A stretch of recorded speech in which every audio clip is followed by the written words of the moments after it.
The NFL Commissioner Paul Tagliabue is addressing the fans, and in a very nice touch, he's addressing them in German as well, and that is being very greatly appreciated by a very good crowd here at Frankfurt. It really is a sea of purple. It's going to be tough for the Monarchs to really come out and be fired up in this atmosphere. It's a very pro-Galaxy crowd indeed. The Monarchs we just saw in the tunnel a couple of moments ago, anxiously awaiting their moment, their call-up. We'll be meeting their defense in just a moment.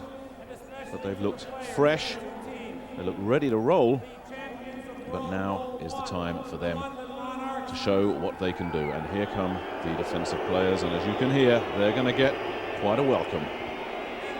And of course, my best wishes go to the home team, the Frankfurt Galaxy. There's Eric Stevens there, number 21, waiting to lead his teammates out. He was the first draft choice of the Monarchs this season. Commissioner Tagliabue just wrapping up his address and going off to a very good round of applause. And I think we're just about ready for the player introductions. Best fans in the world.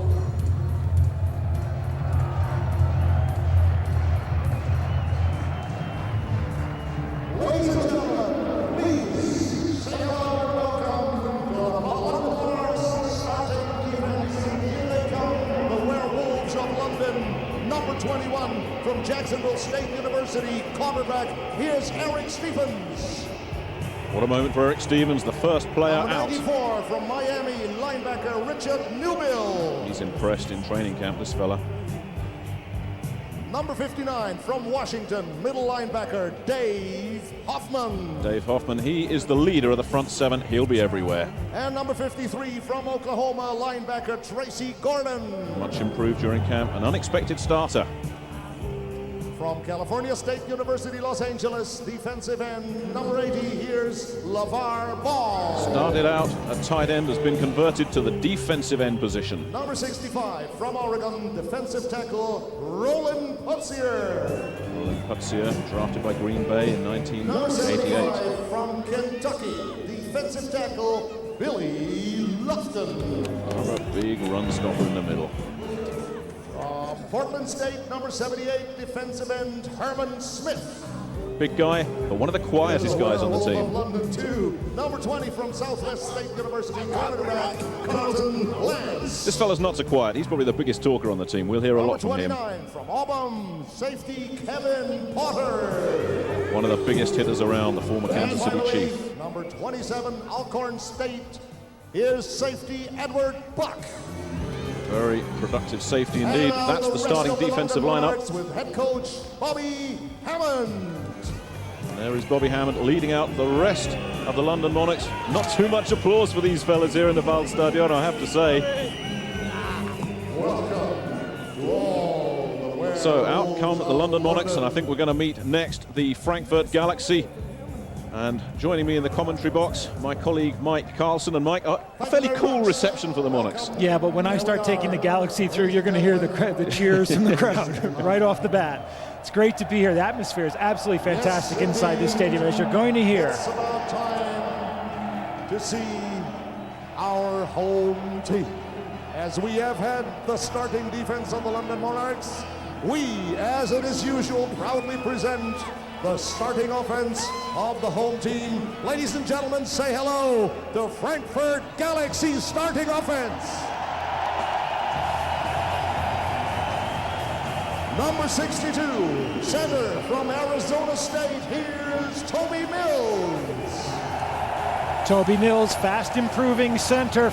There's not a person sitting in this stadium right now. Kip Vickers. Kip Vickers, one of two NFL players who's going to be on the left side of that line. He played for the Bonn Jets, the Cologne Crocodiles, and for Frankfurt Galaxy. We're proud to have him back, Olaf Hampel.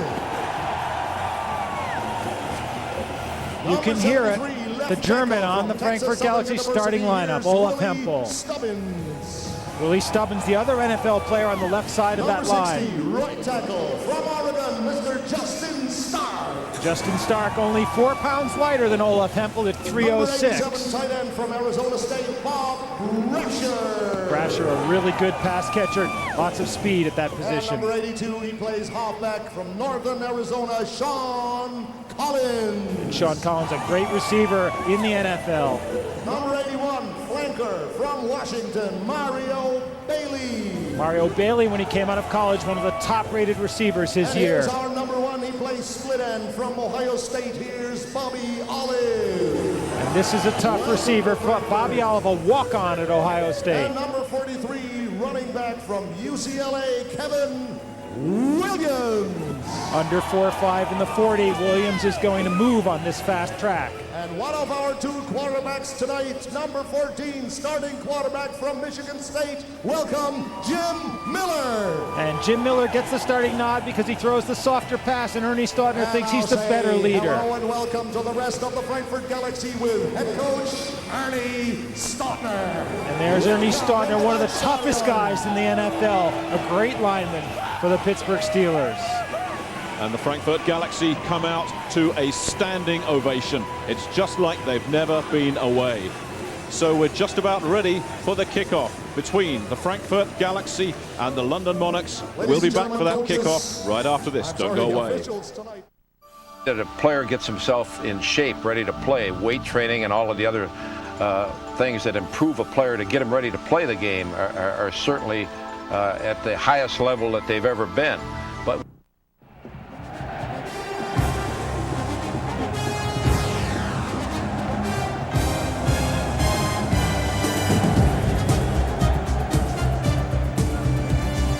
it's official, the World League of American Football is back. We're live at the Waldstadion for the Frankfurt Galaxy versus the London Monarchs, the first game of the new season, and what a cracker it promises to be. I'm Nick Halling, joining me in the commentary box, Mike Carlson. The atmosphere electric, it's a sea of purple out there, and you just wonder how these London Monarchs players are going to face up to what's going to be a very intimidating atmosphere indeed. Coach Bobby Hammond, well, who knows what is going through his mind. This, I would imagine, a very big day for him indeed, as we just get ready for the coin toss. And Bobby Hammond, well, he'll be anxious as he sits and waits for what will be his first ever coaching start. He's been in the NFL for a long time, but this his first coaching opportunity. And he was saying last night he's ready for it, he's looking forward to it.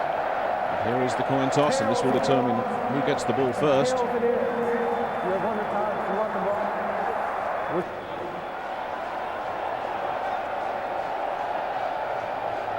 Well, some confusion there. The referee, Mike Carey, initially looked at the London Monarchs and suggested they had the ball.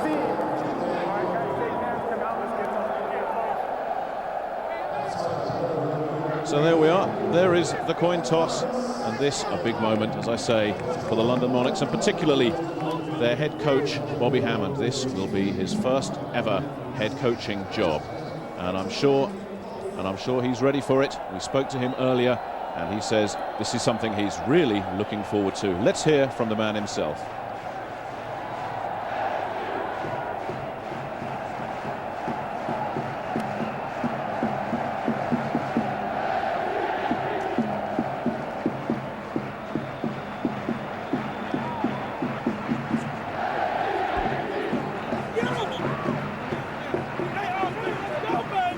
So, Mike, that's Bobby Hammond saying he's not come here to lose, he's come here to win. Can he do it?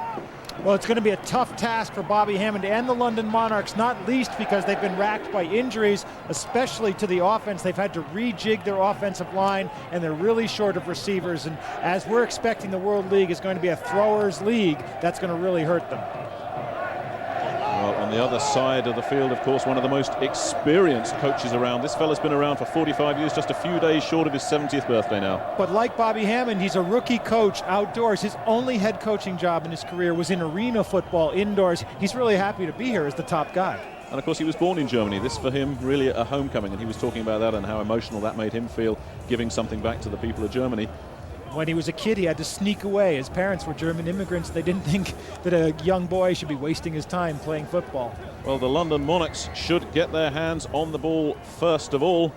There is Darren Alcorn. He's a big lad for a kicker, 240 pounds, 6'2", drafted by Tampa Bay back in 1994, and the honours for him tonight. He is the man that gets the World League of American Football underway. There are the two receivers back deep, Kenny McIntyre and Phil Bryant. And here it is, the moment we've all been waiting for. And the World League of American Football is back. The ball taken at around the 1-yard line, looking for blockers and getting to the 20, just barrels forward a little bit to the 25-yard line before he was gang tackled. That looked like it might have been Phil Bryant. Here is Brad Johnson, the man who will be the trigger man for the London Monarchs offense. He's with the Minnesota Vikings, hasn't had much playing time behind Warren Moon, but he says he's really excited to get this opportunity tonight. He's working behind a revamped offensive line. Lundberg, Ritter, Baldwin, Schmidt and Moody. 3 of those guys were not projected as starters. Injuries have affected that situation. Here's the first down. Johnson looking, gets the pass off. And it'll be a pickup of close to first down yardage. Looked like Tom Cavallo, the middle linebacker, came up and made the hit. A lot of pressure on Johnson on that one, but he stepped up in the pocket. One way to beat the pressure. There are the backs and receivers, Brooks and Wooten in the backfield. Alan Allen and Ronnie West will have a lot of work to do. Mike Titley, the tight end, is considered by Coach Hammond one of the best in the league. It's second and around 1 is where they've spotted it. Again, Johnson with time gets his man. It is Mike Titley who's got first down yardage. Comes up to about the 40-yard line. Nate Dingle and Tom Cavallo came in on him. Let's take a look at the defensive alignment of the Frankfurt Galaxy. They will play a basic 4-3 set. Mike Kerr, Gary Reed, Donald Rellens and David Wilkins are the front line for the defensive line. They're tough. First down, London.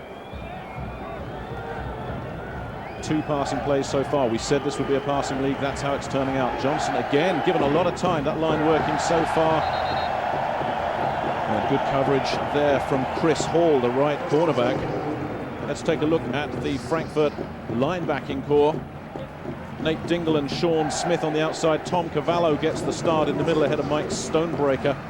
And the defensive backs, Jack Kellogg is going to be at left corner. He's in from the San Francisco 49ers. Chris Hall, we just saw there, the other cornerback. Johnny Dixon and Greg Briggs. Second down and 10 after that incompletion.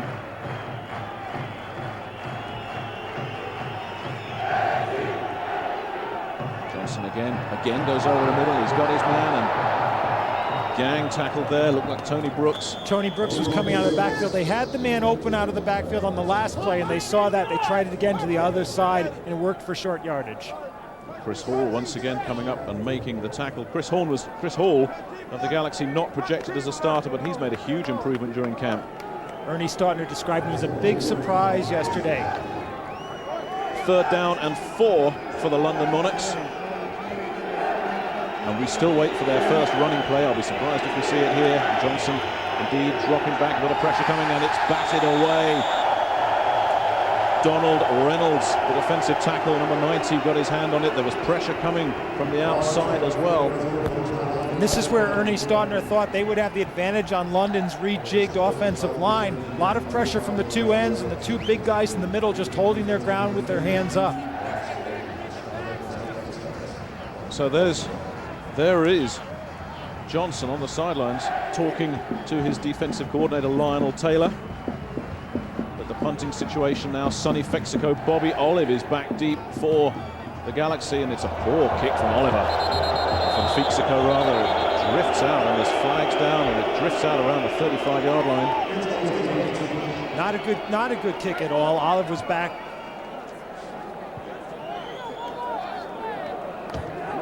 So not a very impressive special team start as far as the London Monarchs are concerned. This is the man who will be leading the Frankfurt Galaxy from the Pittsburgh Steelers, Jim Miller. He gets the nod over Paul Justin, who we may see tonight. Coach Stautner likes his leadership. He's working behind a very solid offensive line. Stubbins and Vickers both come in from the NFL. Toby Mills was with the Cowboys for a while. Olaf Hampel and Justin Stark. Hampel, the German. Kevin Williams is the running back in a 1-bat set. We'll see a lot of Bobby Olive, Mario Bailey and Sean Collins. They like to throw this team. Bob Brash at the starting tight end. Tall, strong, very good hands.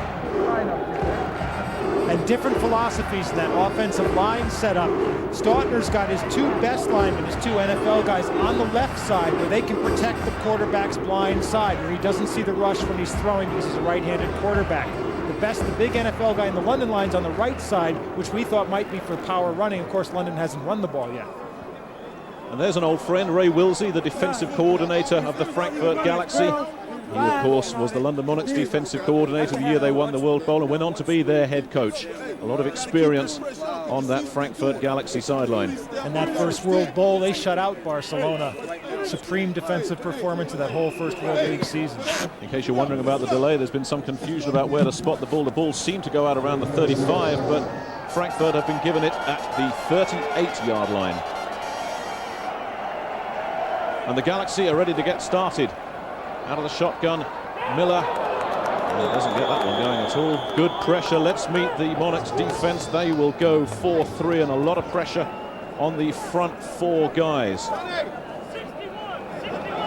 LeVar Ball is a real man to watch, a converted basketball player. Herman Smith, Roland Putsier, who batted that ball away, and Billy Lofton, they'll stuff it up the middle. We reckon second down. Again, Miller looking out of the shotgun, goes wide, gets a man, picks up around 7 yards before he's pushed out of bounds. That's Mario Bailey. Carlton Lance, the big talker, in on the tackle. The Monarchs linebackers, Richard Newbill, impressed in camp. Dave Hoffman's the leader of that group. Tracy Gordon, quiet but effective. Third and around 4 yards for the Galaxy. Again, Miller staying out of the shotgun. Lots of time, airs it up. He's looking for his man and overthrows Bailey again, and Bailey was not open. He didn't have anyone to throw to. You notice the Galaxy's come out trying to take London by surprise. They hadn't shown shotgun, they hadn't shown hurry-up offense previously. So both teams failing to do any damage on their first possession, and I don't think we should be too surprised about that. This is a new league, new teams, and offenses take a little while to click. Kenny McIntyre will be the return man for the London Monarchs. Darren Alcorn will handle punting duties ahead of Ralph Kleinemann, the German. And he gets a higher punt than Sonny Fexico managed. Fair catch called for it around the 11 and taken safely by Kenny McIntyre. So the Monarchs will have it deep in their own territory. When we come back, we're going to take a short break with the score: Frankfurt nothing, the London Monarchs nothing. Delegate it to your assistants and hope that they do it, but I've always paid a lot of attention to detail. I just feel that you can't let anything go unnoticed. You have to practice in order to expect your players to perform. So I try to put them in as many situations, game situations, as I can during the week in practice. NFL Sunday Ticket, up to 13 NFL games each Sunday. To sign up, call DirecTV at 1-800-781-4DTV. Let there be football. Hey, 49er fans.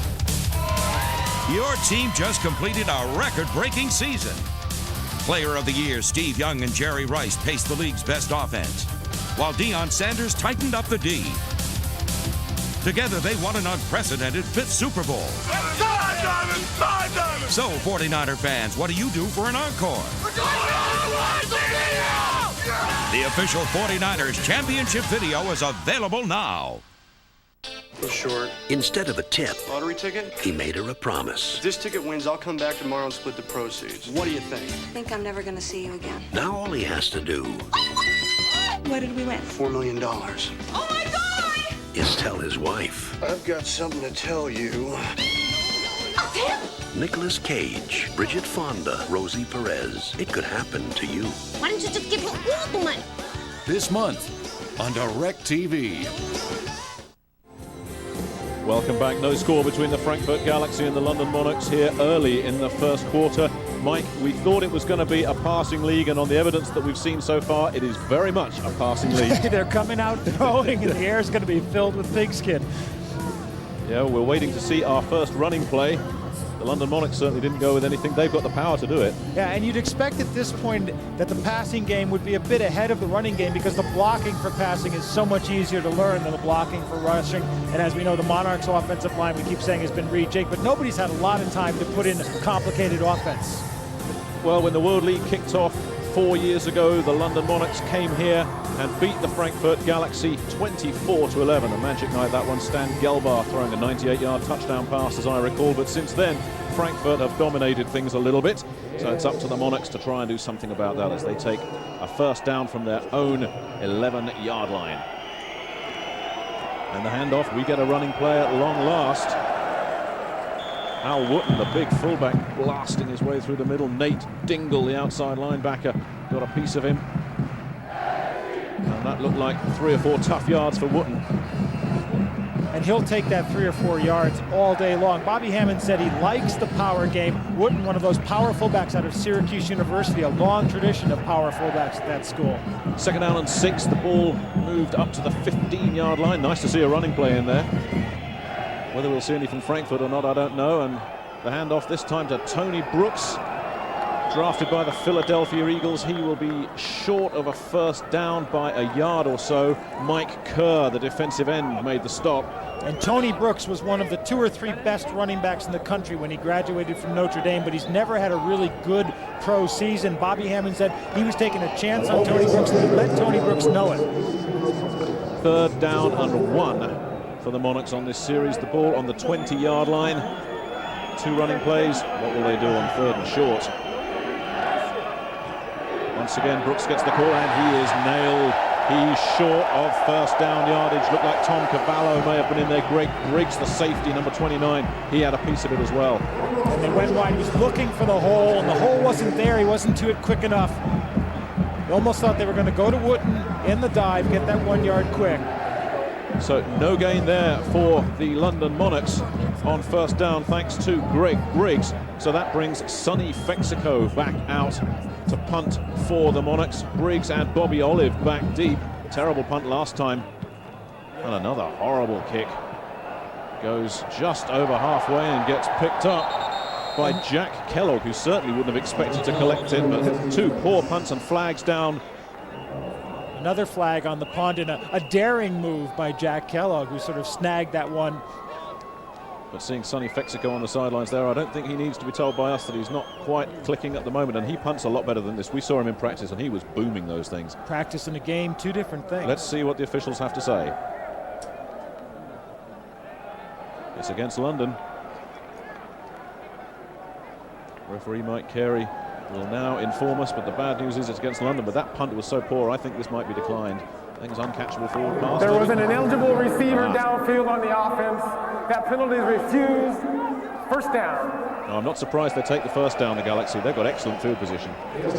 They're not allowed to release the lineman until the ball is kicked. It's just like a forward pass situation in that case. They can't go till the ball's actually been kicked. That's what the penalty was for. So Frankfurt take over at their own 48-yard line.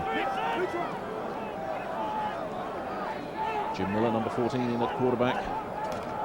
Takes the snap and hands off to Kevin Williams, the man from UCLA, who barrels his way up the middle for a couple of tough yards. And he goes behind that strong left side of the line, but doesn't get much. And one of our other big questions was, could the London defensive ends hold off those tackles from Frankfurt? Both London defensive ends, quick guys who you expect to really fight the pass rush, but not necessarily be so good against the run. It's a very favorable spot there, Kevin Williams. They've put it at around the 48-yard line of the Monarchs, a gain of 4. It did not look that good at first glance, but the officials were right there and brings up a healthy 2nd and 6 for the Galaxy, and they too stay on the ground in a hole there and close to first down yardage for Williams. Going to see a good block inside here on the replay on the left of the screen. See the blocker coming across. There it is right there. Pop, and Williams is through. Good yardage. And that was Herman Smith they pushed out of the way there. Kenny McIntyre came in as well, made the hit, but not until very close to first down yardage. This is 3rd and a couple of fingernails.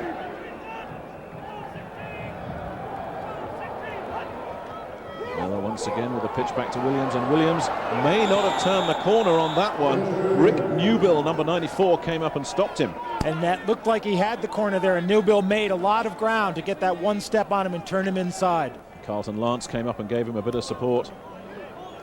But it looks like the Monarchs defense has held firm as well. So in fact lost a few inches there as well. Now will they go for it in this situation? This is a tough call for Ernie Stautner. And if he doesn't, if he goes for the field goal, we would have seen the first 4-point field goal in the World League, because if you kick from 50 yards or more, you get a 4-point field goal.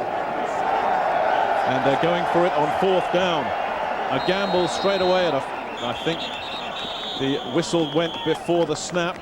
They're going to call this one back. I think they ran out of time on the clock there. The clock zeroed. They don't have a lot of time between plays in this league.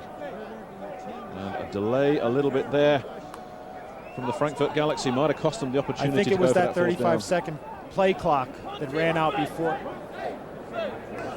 Delay of game against the offense, 5-yard penalty, 4th down. Well, you called it, Mike, and I think from 4th and 6, that changes the position considerably. So out comes Darren Alcorn once again. Kenny McIntyre, the deep man for the London Monarchs. So the Monarchs defense holds firm once again. Another low sort of squib kick, not a very good one, and that'll takes a nice Frankfurt bounce and goes out and around the 7-yard line. So with just 8:20 left first quarter, it's still scoreless here at Frankfurt. We'll be right back.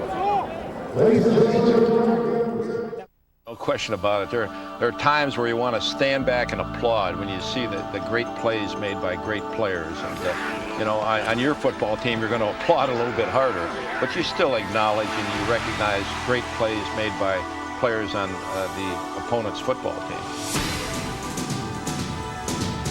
NFL Sunday Ticket, up to 13 NFL games each Sunday. To sign up, call DirecTV at 1-800-781-4DTV. Let there be football. The moon is rising. The passion is growing. The animal is out. Nicholson. Pfeiffer.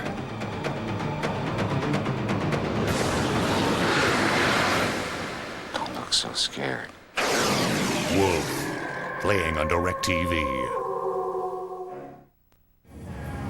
Welcome back live to the Waldstadion in Frankfurt. The Galaxy and the London Monarchs still scoreless. Nick Halling with me, Mike Carlson. Mike, we said it was an offensive league. So far, not so. No, but like we said, it takes the teams a while to get their games going. Defense is always ahead of offense early. What's funny is they all came out passing and then they all came out running. And what is significant, though, because of the exchange of punts, the good ones from Frankfurt, the poor ones from London, Frankfurt are getting better and better field position as these series go on. And Alcorn was a better punter than a place kicker when he was in college at Akron, and that second punt was a real beauty because he put it right into the corner and out of bounds. So twice now he's had the Monarchs in bad field position. Yes, they're deep in their own territory here, around 6-yard line. Johnson completed 3 of 5. So far, nothing too big, and again the handoff, and again looking for tough yardage and getting a little bit on the right side of the line. Sean Smith came in and made that tackle, the outside linebacker, but Tony Brooks is beginning to generate a little bit of momentum out there. Good second effort out there too, good leg drive. 3 pretty tough yards there for Tony Brooks.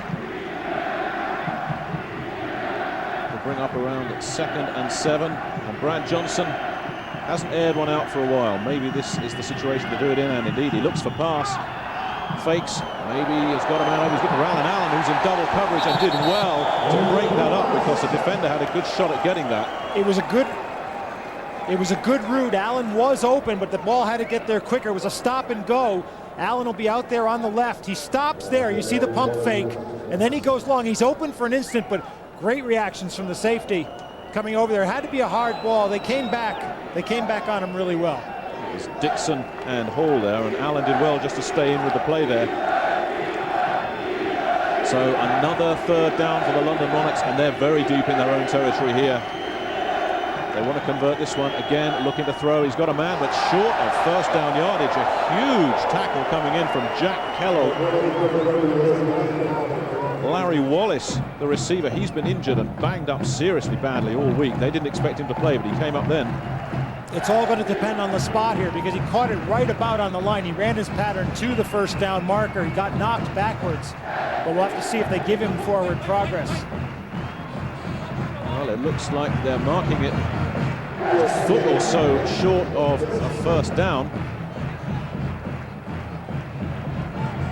And it looked like he ran his pattern to that spot, but he had to come back for the ball. He knew the defender was coming up behind him. And that may have put him back over the first down line. Well, Ernie Stautner was saying that he rates Jack Kellogg as his best man-for-man cover guy, number 21, and he certainly proved it there. I think the chains are a formality. I think they're going to come up short, but let's keep our fingers crossed as far as the Monarchs are concerned. And it's going to be very close. Officials will get out of the way. And there you see the distance. It's close. Now, what do you do here? You're very deep. If you get it wrong here, you're in trouble.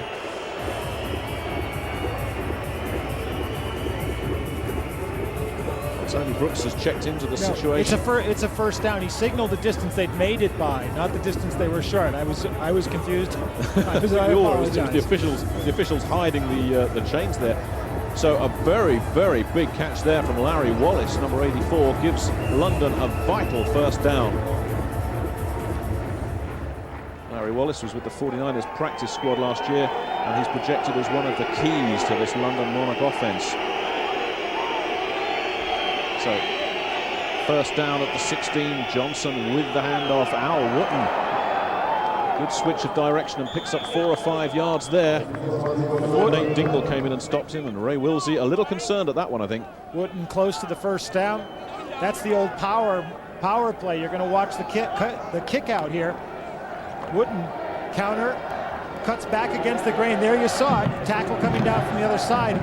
Clears the hole for him, and Al Wooten keeps the legs moving just short of the first down. Second and short.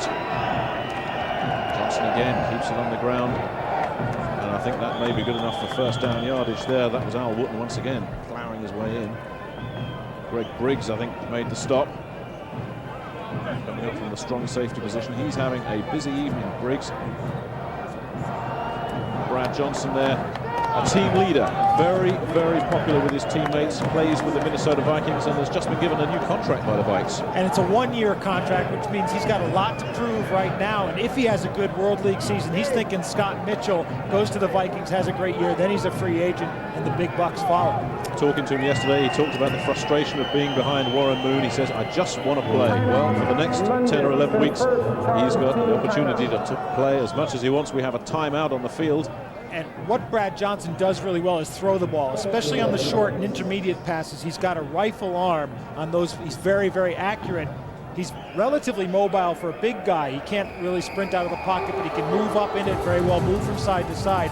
And his big problem is, for most of his career, college and pro, he's played behind very, very good quarterbacks, so he hasn't gotten that much playing experience. The World League's perfect for a guy like that. Now we see Coach Bobby Hammond there talking to the officials on the field. Don't worry about that. He's perfectly entitled to do that. There's a lot of new rules in the World League this year, and this is one of them. Coaches can come out and discuss matters on the field. Here are some of the other important rule changes. If you go for a field goal of 50 yards or more, it's worth 4 points. A pass completion, they only need 1 foot in bounds, as in college rules, rather than the NFL's 2. There's a 35-second play clock. We've seen the Galaxy get caught with that already. And the juice rule, when a team is going for an extra point or a 2-point try after a touchdown, if the other team can recover the ball after blocking it and return it all the other way to the end zone, they will get 2 points. What do you think of those rules, Mike? Well, they're all basically pretty good things. The long field goal is going to add a lot of excitement. The dead ball touchdown is a good one because you shouldn't really get 6 points if the other team only has a chance to get 1 or 2. And talking about 50-yard field goals, as we see Johnson there, he's getting ready to carry on with the action. The only man so far to kick a 50-yard field goal was the London Monarchs' Don Silvestri, who did it against Amsterdam in scrimmage. You were going to say that, weren't you, Mike? Just about to. One rule I don't think the officials like is the one that lets the coach come on the field and talk to them. That's going to get interesting later on in the season, I think. Talk may be a euphemism. So as expected, a first down and 10 for the Monarchs. That's their second first down of this particular drive. They find Alan Allen, who's one-on-one and beats his man and gets outside. Good work there from Alan Allen. It was Johnny Dixon, the free safety, eventually came across and pushed him out of bounds, but not before he'd beaten his man and got outside. Nice move by Allen. He's the best receiver they've got now. As we said, they're short in the wide receiver department. They had to move a running back west to wide receiver, but what Allen can do, he's got great speed, he's got good hands, and he's going to be the go-to guy. So the ball moved all the way up to the 45-yard line, and that has taken a lot of pressure off the Monarchs. This is about as far as they've been all game so far. And you get the feeling that Johnson is just starting to settle. Again, the handoff, they're mixing it up. Well, Al Wooten getting good yardage. Good second effort from Wooten. I think Donald Reynolds, the defensive tackle, eventually made the stop, but tough yards for Wooten. And good blocking by the middle of the Monarchs line. There was a lot of penetration by the ends from Frankfurt, but the middle of the London line just pushing forward. And Wooten just follows them. Right through, head down, keeps going, breaks the tackle. That's what he's there for. They're at their own 49-yard line, the Monarchs. Bobby Hammond was very concerned about the injuries to his offensive line, but so far these guys holding up well. Big drop and another completion once again, but only a couple of yards gain. Sean Smith all over Tony Brooks on that one. And that was designed to get Brooks the ball, but Smith read it. He's a read and react kind of linebacker. Did a great job.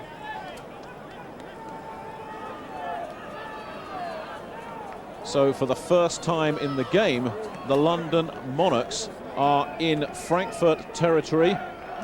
Frankfurt, as you can see, not doing too much with the ball. London Monarchs doing slightly better. They've picked up 52 yards, a lot of them on Alan Allen's catch a couple of plays ago. Big third down and around 5 coming up for Brad Johnson and the Monarchs. Johnson gets his man. It's once again Larry Wallace, and that's another first down over the middle. That's a tough catch from Wallace. And Wallace is such a good receiver that they have to go to him, even though he's not really 100%. He's going to come over the middle from your left. You see they're sitting back there in the zone. He gets into the crack in the zone, catches the ball. He knows the tackler's coming, but it's an easy first down. He's nowhere near 100%, Mike. He's hardly practiced all week. This is a surprise to see him coming out making catches like that. First down, Monarchs. And they're on a roll now. The ball at the 36-yard line of the Galaxy, and they switch to the run again. Al Wooten not getting too much this time. I think the Galaxy wise on that occasion. And you see Wooten's got that nice little sidestep in there inside. They split out that time. Brooks went wide, so they had 4 guys out wide trying to spread the defense and open things up in the middle for Wooten. I'm impressed with what Bobby Hammond has shown us. He's shown inside runs, he's shown outside runs. They passed wide, they passed over the middle, doing a lot of things to mix up this Frankfurt defense. And one thing he hasn't really shown much yet is Mike Titley, the tight end. We should start looking for him. Second down and 8. The ball spotted at around the 35-yard line. And that's an interception. Jack Kellogg comes up with a big play for the Frankfurt Galaxy. Just as all the momentum was with London, Jack Kellogg, the star man of this defensive unit from the 49ers, he comes up with a huge play, the first one of the game. And you had double team coverage out there on the side. Kellogg, the man on the inside, he's ahead of the receiver.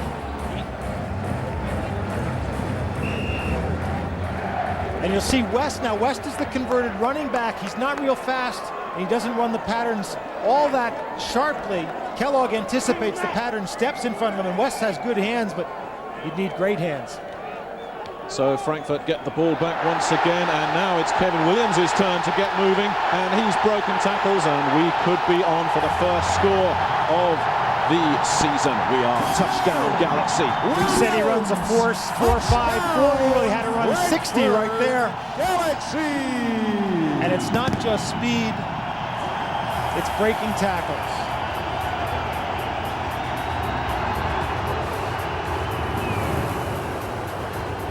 You think they're not happy here in Frankfurt? 71 yards for Kevin Williams. But you have to question some of that Monarchs tackling on that play.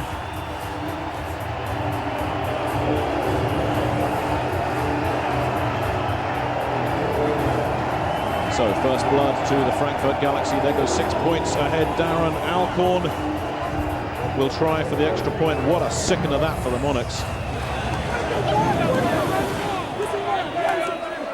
Alcorn's kick is straight down the middle, no mistakes. So with just over 3 minutes remaining in the first quarter, it's the Frankfurt Galaxy that take the lead on that 76-yard run from Kevin Williams. They lead it 7-0.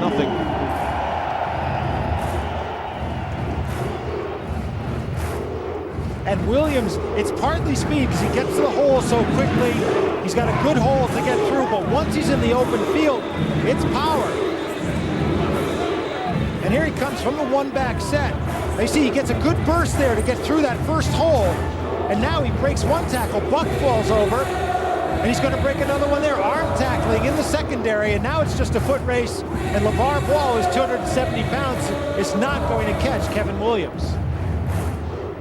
The surprising thing there, Mike, the second tackle he broke was Kevin Porter, the big hitter on the Monarchs. And see, Porter comes in, and he uses that right arm to keep Porter off.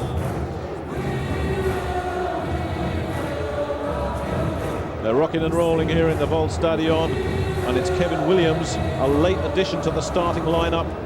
What an important one. What a smart move from Ernie Stautner. This fella wasn't in the lineup as of yesterday. Well, Ernie was saying that Kevin wasn't going to start because he wanted to get better blocking in the starting lineup, which you would get with Craig Thomas, but I guess he changed his mind. He wanted a little bit more offensive threat, and that's what he got. And the momentum of the game has totally shifted in 2 plays. London were rolling. They throw an interception, and on the very next play, the Galaxy come back and hit them hard. That's how to do it. Alcorn gets us underway.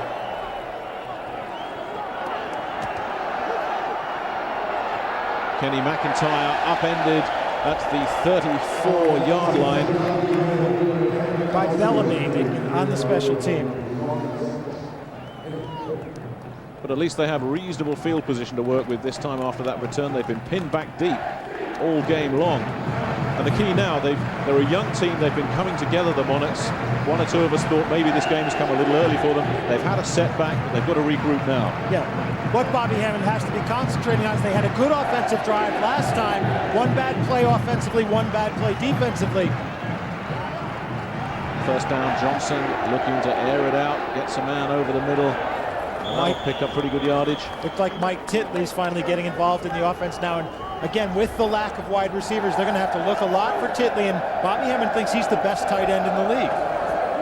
Well, the Galaxy are leading the Monarchs 7-0 here, but listen to this time of possession up until the touchdown. London 9 minutes and 7 seconds. The Galaxy 2 minutes and 50. Like I said, they had the drive. Their offense is working. They can just come down and do the same thing again.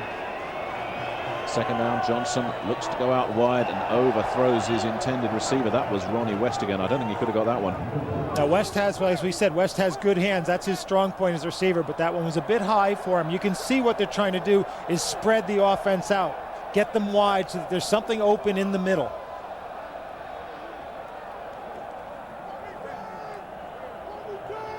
So that's going to bring up 3rd and around 4. There's a happy Frankfurt Galaxy.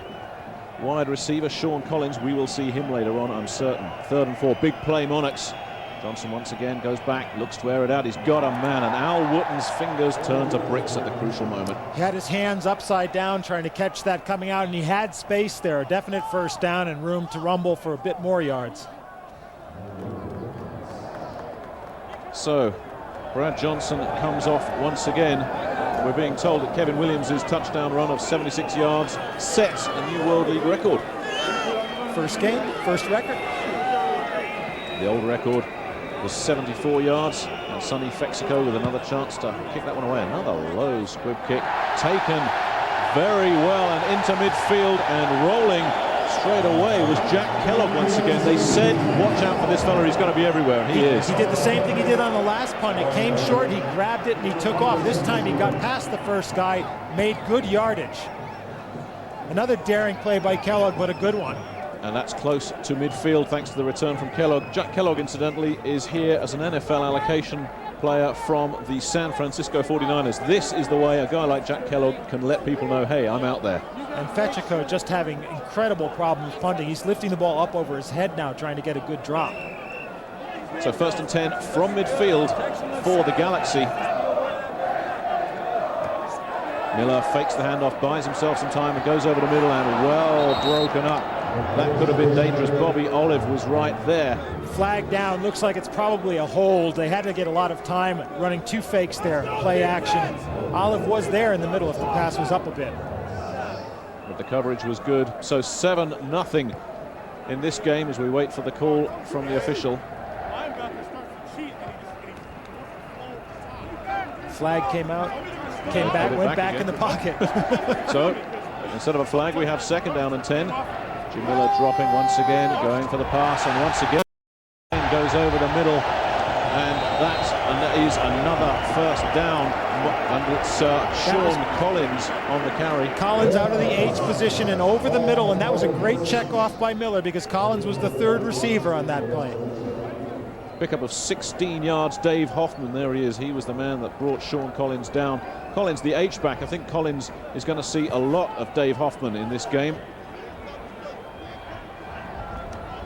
The 39-yard line is where the ball was spotted, and it's now very close to 1st down yardage. Another strong play up the middle from Kevin Williams. LeVar Ball made the hit, but they're going right down the middle on this series, the Galaxy, and moving well. Sean Collins, the H-back. Mike, perhaps you can explain what we mean by H-back. You'll see when he comes out and lines up now. He lines up in the slot, and this was a position they started using tight ends, fullbacks, and wide receivers who are big in. When they go in motion, it gives them a sort of H look with the line of scrimmage. 2nd down again, lots of time, and just overthrown. The intended receiver was Sean Collins, but Miller couldn't find him. No motion on that play, but Collins ran just a simple post pattern, running straight out and angling toward the post. He was open if the pass was there. So that's going to bring up a 3rd down, an important one for Miller. Another game going on this evening, and a surprise so far. The Amsterdam Admirals are leading the Barcelona Dragons 14-0. Everyone thought Barcelona would start fast, Amsterdam would struggle. So far, doesn't seem to be happening that way. Now, big 3rd down coming up here. Miller dropping back, pressure coming from the outside. He's down the middle, and it's another completion to Sean Collins. It's good for 1st down yardage, and London are struggling here. Kevin Porter made the tackle there.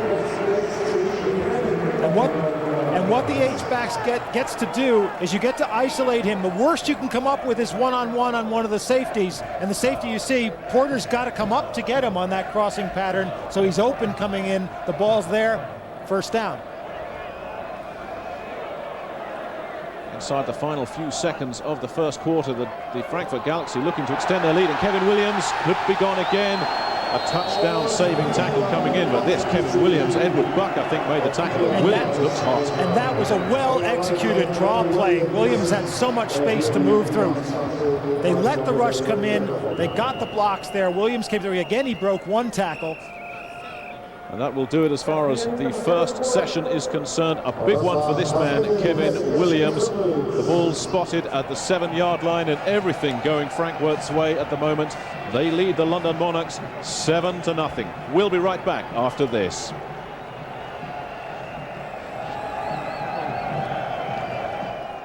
Abilities are on the sideline. If I want or need any information from up above, I can always get it from my assistant coach on the sideline that's got a headset on. But when I go into a game, I want to be totally prepared on each and every situation that I'm confronted with, and I don't want interference or listening to what somebody else thinks. NFL Sunday Ticket, up to 13 NFL games each Sunday. To sign up, call DirecTV at 1-800-781-4DTV. Let there be football. There's a place near you where the mountain climbers never touch the ground, where the bodies are made of iron and the bikes of titanium alloy. It's Performance Bicycle Shop with over 6,000 square feet of high-tech cycling gear. But if you go, bring a stump-jumping spirit and your Visa card. Because at Performance, they take cycling to the extreme, but they don't take American Express. Visa, it's everywhere you want to be. And to this reporter, it's obvious that these strike negotiations are going nowhere fast. Well, I've had just about enough. Let's go. Excuse me. Love the shoes. What were we thinking? After you. No, after you. Life is good. When you've got the great taste of an ice-cold Miller Lite, life is good. Our work here is done. Label. Falling in love can be very confusing. can't believe this. Everyone's got an opinion about my relationship. You can't listen to him. I live with him. You mean living in the same house? Woman's the same. You're making me nervous. You're making me nervous. But I'm the one that should be nervous. Which are you, man or boy? That doesn't matter. I'm partial to both. Naked in New York. Playing this month on DirecTV. Welcome back to the Waldstadion in Frankfurt. They're rocking and rolling here, and with good reason. The Galaxy lead the London Monarchs 7-0 at the end of the first quarter, and they've marched the ball all the way down to London's 7-yard line from where they have a first down, and Jim Miller dropping back a lot of time, overthrows his receiver, or maybe just threw it away.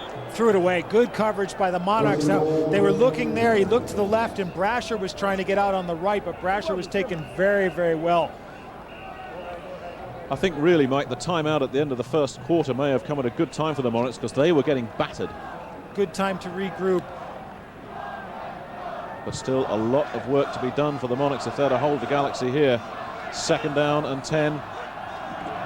Miller hands off. Kevin Williams goes in and doesn't get far. Picks up maybe a couple of tough yards. Kevin Porter, Rolin Putzia was in there as well. Porter came up very quick from the safety position. You notice now when we were talking about the H-back, Collins isn't doing any of that motion you normally associate with. They're basically running 3 wide receivers, 1 tight end and a back. Well, somebody on the Galaxy sideline feeling the strain. I think Bobby Hammond will be feeling the strain on the Monarchs sideline as well. A couple of yards there for Kevin Williams. 3rd and goal from the 5. And it was in and out of the hands of Mario Bailey. And I think Carlton Lance can take a lot of credit for that one. Mario Bailey's the go-to guy, Ernie Stautner told us yesterday. It's just a simple slant from the right side. Miller's looking for him all the way, sets up. And Lance had the tackle low, but Bailey had the space high if he could make the catch. Dave Hoffman was in there making sure as well. So Darren Alcorn will try for the field goal. It'll be a 22-yarder if he makes it, and that should be a chip shot. And indeed it is. Darren Alcorn extends the Frankfurt Galaxy's lead, but it could have been an awful lot worse. And a nice job on the hold by Jack Kellogg there. It was a little bit to the outside. He grabbed it, pulled it in. Alcorn never had to break stride. So, Mike, although they've gone a little bit further behind, I think perhaps the Monarchs can gain a little bit of satisfaction from that series, because when it started, they were getting smashed. You're absolutely right, Nick. And here we'll see the hold again. See how he reaches out, gets it down there. Kellogg was a 3-sport star in college. You don't see much of that anymore. He played basketball, even signed a professional baseball contract and played in the minor leagues for a couple of seasons. And I tell you, the start that Jack Kellogg has made to his World League career, he is everywhere. And one of those everywheres is going to be the NFL next year. If he carries on like this, that's a certainty. I think there's a few people in San Francisco are going to be sitting and watching this and saying, I like the look of this fella. So plenty of time in this second quarter to go, obviously. But the London Monarchs have to go back and generate the offense that they generated on the last series before the interception. They need to try and get themselves back on the board. Ernie Stautner coaching his first ever outdoor game, just a few days short of his 70th birthday. Must be very happy. So there's the kick. A low kick picked up at around the 10-yard line, and so this should give them decent field position. A little stumble there. That was unfortunate. Bad time to lose your footing there. But no matter, Edward Buck.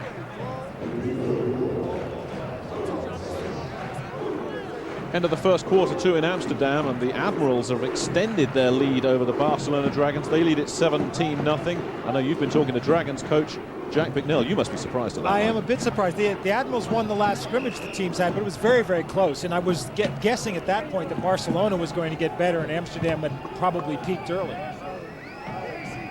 First down from their own 37 for the Monarchs. Brad Johnson got a lot of time and just again overthrows his receiver and got absolutely nailed Larry Wallace, who's making quite a contribution in this game. And Wallace was there. Sean Smith again doing a good job on the read. Now watch on the top of the screen. He's just gonna, it's not much of a pattern. He just goes and turns, and you see Sean Smith's read is in time, but really that was a catchable ball. It was real high, but there was nobody on him at the time. Second down and 10 for the Monarchs. Again, lots and lots of time for Johnson. He just dumps it off to Al Wooten, who gets absolutely flattened. Nate Dingle came in. And a good read by Nate Dingle on that one, who reacts a lot quicker. He's a big hitter out there at the outside linebacker spot. Wooten's wide open. You'll see he hesitates for a second. He's on the right of your screen. The ball's there, but look at how quickly Dingle comes up, and while Wooten's still in the air, he nails him. So a pickup of just 3 yards there. It could have been so much better. Brings up a 3rd down and 7 for the Monarchs, looking to convert. Another tough, long 3rd down, and pressure coming from the outside. Johnson gets the release away, but the receiver went one way, Johnson went the other. It looked like somebody got his hand to the ball, and the ball slipped out of Johnson's hand. And he was under pressure from his blind side. So 3 and out for Brad Johnson. And we saw just a few moments ago Jim Miller having his hip sort of bandaged up on the sideline. It looks like he may have taken a knock. It'll be interesting to see if he comes out when the Frankfurt Galaxy offense reappears, or whether Paul Justin will get in. Sonny Fexico looking to get his first decent punt of the night off. That is better. Fair catch called for, and he fell into his own man, and that flag goes down. But the Galaxy defensive, or rather the Galaxy return man, Bobby Olive, was tripped over by his own man. Yeah, now the question's going to be whether Kellogg was pushed into him or whether he actually went into Kellogg on his own. A good punt by Fexico. He managed to get the drop right, I think, on this time. The Monarchs are saying they have the ball. Mike Carey, our referee, in conference with his officials. Now the Monarchs need a break. Let's wait to hear what Mike Carey has to say. There was no flag for interference for the opportunity to catch. The man was blocked into the receiver. It'll be London's ball, first down. So they're not going to call them for the interference, but you'll see what happens. They're calling for the fair catch, and there's the collision. And that's probably a really good call because it's an inadvertent. The two players collide because they don't know where Olive is. Giving it against either of them would be unfair. But referee Mike Carey said it was a London ball, and of course it is not a London ball. It was recovered. Unfortunately, I wish it was a London ball in many ways, but unfortunately it's gone back to the Galaxy. I do remember at the start of the game you saying something about being balanced. Totally neutral and impartial, except when there's dodgy calls. That was a quarter and a half ago. It doesn't take long to slip back into the old rhythm. So the Galaxy with the ball on their own 25, and it is indeed Paul Justin that's come in. Jim Miller obviously out with that hip problem, so Justin, the Indianapolis Colt, comes in and straight away fires a completion. No shortage of confidence with this fella. Now Paul Justin knows that he's got a good arm too. He can throw the ball. His problem through the career has mostly been injuries. Whenever he's come along and started to have a big year, he's gotten hurt. Drafted by the Bears back in 1991. Another guy looking just to make an impact. Picked up around 5 yards on his very first completion. Justin stays in the pocket, pressure coming, but he finds Kevin Williams, who gets first down yardage and more. Picks up around 9 yards there before he's stopped by Tracy Gordon. And Justin, who's not the most mobile guy in the pocket, does a good job of standing there and looking for his backup receivers. Now there's William moving through the middle of your screen. He's a safety valve. He gets the pass. Now he breaks another tackle. He's doing a great job of getting off those first tacklers. Good first down yardage once again for the Frankfurt Galaxy. And a very fast start from Paul Justin. Now with a handoff. Ooh, a little flea flicker there. Justin with a lot of time. Going upstairs for Bobby Olive. And a flag. 2 flags come down. And I've got a feeling this one's going to go against the London Monarchs. And a little pushing and shoving down there too. Mario Bailey having a couple of words with Kevin Porter. And Justin basically underthrew that one, but we didn't see what happened with the receivers. Looks like Eric Stevens, number 21, may get called for this. Now the rule on offensive or defensive pass interference, it will be 15 yards from the line of scrimmage unless the officials say it was a flagrant foul, in which case it's 15 yards from where the penalty occurs. Right. Here's the call. That's against London. Pass interference. And flagrant in this case basically means knowing that you're beat and using the interference to stop yourself from getting beaten for the touchdown. There's the hesitation, and he's beat. He certainly is beat. Now the ball's underthrown, and Olive has to slow down, and that's not a good call. That's not a good call at all, because Olive was having to slow down for the ball, and it's he who did the pushing. And it's Eric Stevens that should have come up with an interception. Automatic. First down.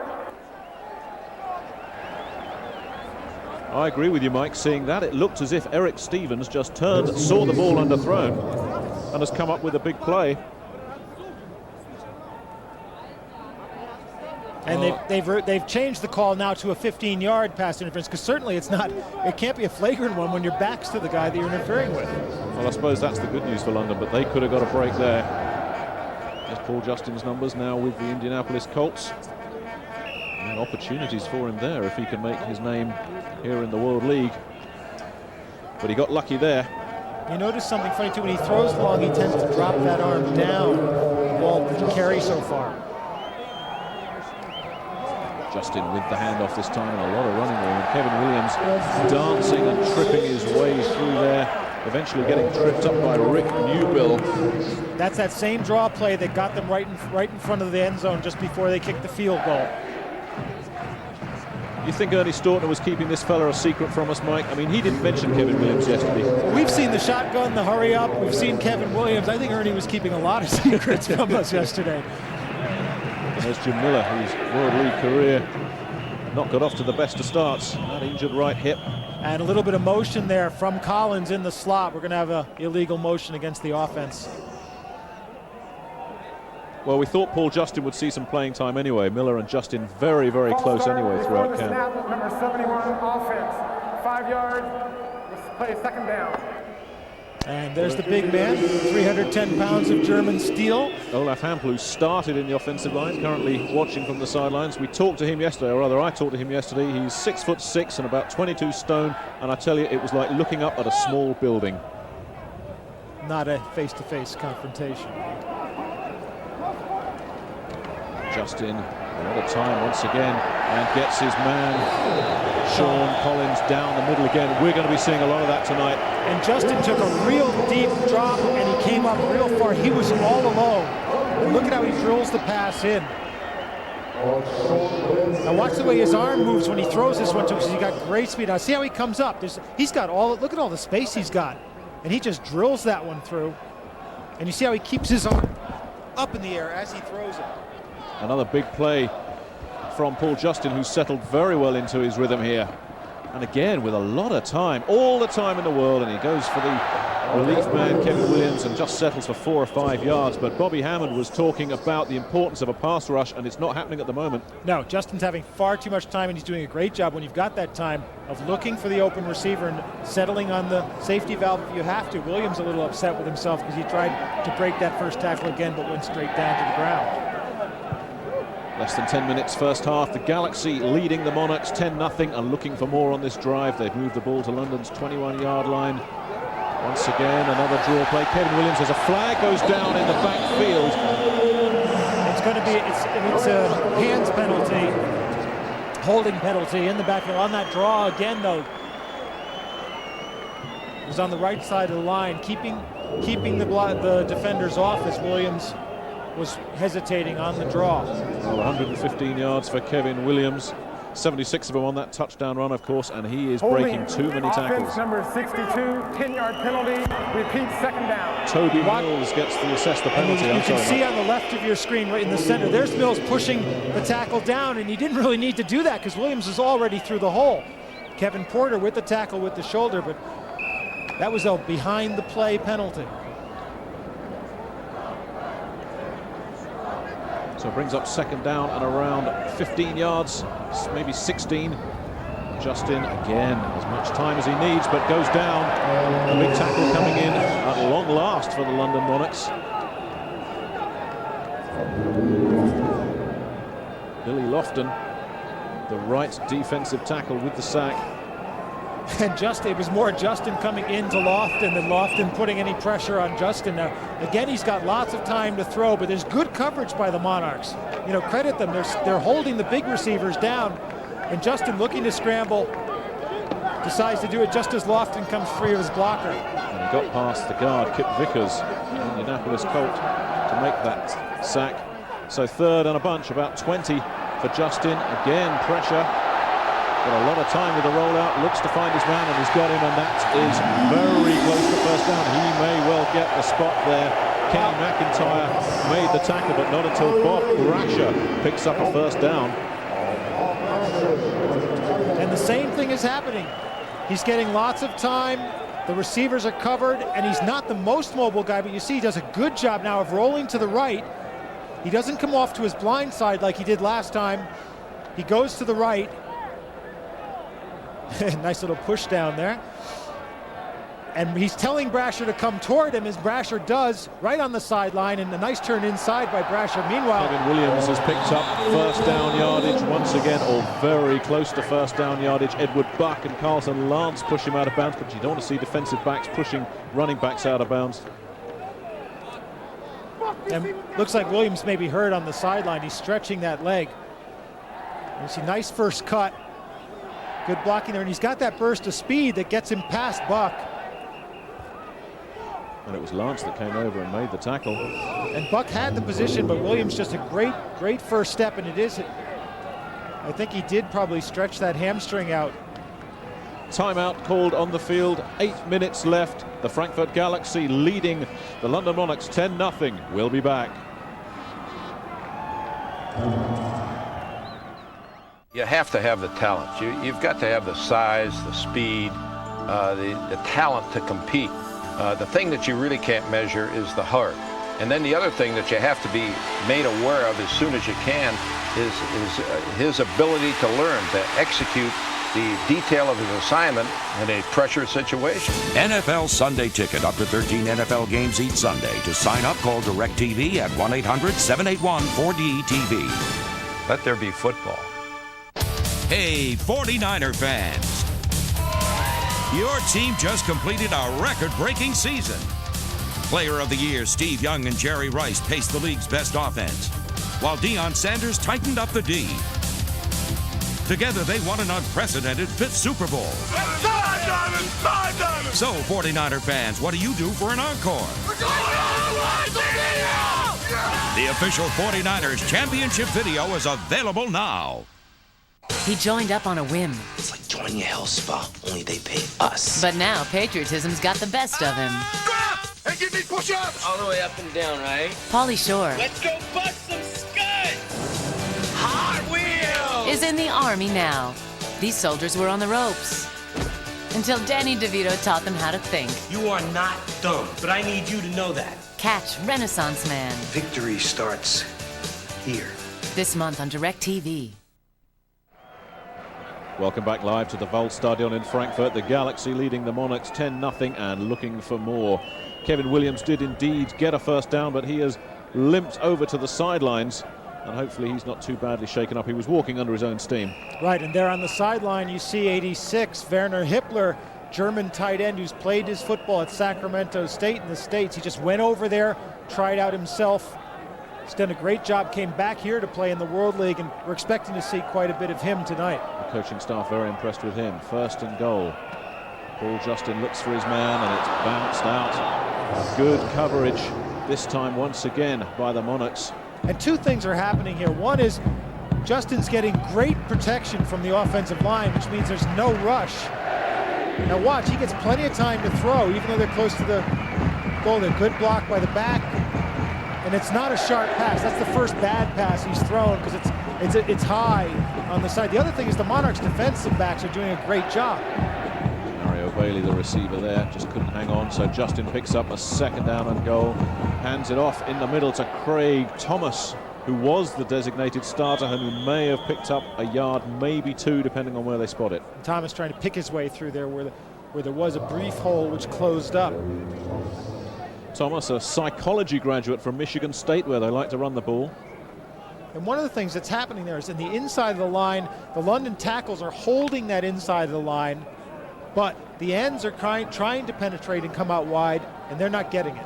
Big play defensively again for the Monarchs. Third and a short 5. Justin drops back and overthrows. He was looking for Bobby Olive, and another flag coming in, and that looks another tough call on the London Monarchs. We'll have to see if that was actually before or after the pass went by. He had two guys holding him up. That was once again Eric Stevens assessed, I think, but let's wait and see what the official call is. It's gone against the Monarchs again. That looks a tough call. It'll be an automatic first down. Well, Justin was looking for Olive, and Olive and Stevens have already had one little ding-dong that's gone Olive's way. This one has two. Pass interference against the defense, number 21. Half the difference goal penalty, automatic, first down. Little feedback from Mike Carey there. So, for the second time, Eric Stevens assessed for pass interference. Kevin Williams getting his left thigh strapped up. We have Jim Miller, the starting quarterback, with his right hip strapped up. They may be losing the game, the Monarchs, but they're slowly but surely knocking over some of these Galaxy playing out of their strapping today. Well, no doubt Galaxy fans will be hoping that Kevin Williams can come back. So an automatic first down, half the distance from the goal, not far to go now, around 3 yards, possibly a few inches less.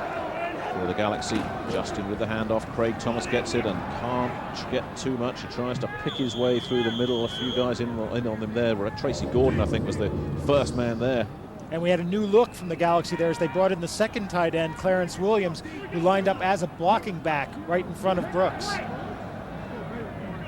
You see also Hippler, we were just talking about, is in, so they've gone to a two tight end set. And these are the bigger tight ends. Hippler's 260, Williams 240, both bigger than Brasher, better blockers. Second and goal from the two. As Mike says, they've got the heavy guys in there now. Pressure coming through on Justin, and he gets rid of it. And good pressure there as well coming through right up the middle. I think it was Kevin Porter. And Porter was coming on that exactly to put the pressure on Justin. Now that play was designed for Hippler. What he was supposed to do was to block and release. In other words, just a sort of brush block and then release to the corner. Justin was going to roll and find him, but he didn't make the release smoothly. He wasn't open, and Justin almost had to throw it away. So another third down. The last time they had a third down here, a pass interference was called. But the Monarchs really need to hold here if they can. Again, Thomas gets the call. He's looking to turn the corner and doesn't do so, and is flattened by Carlton Lance. A big tackle. Rick Newbill was in there as well. That's important. KP made the play because he's the one who didn't let the play get outside of him. Here comes Brooks. He's looking for the corner. And look at the way KP fights off the block and forces him wide. And there's the tackle. Kevin Porter made that play. And Carlton Lance, the big talker, finished it off.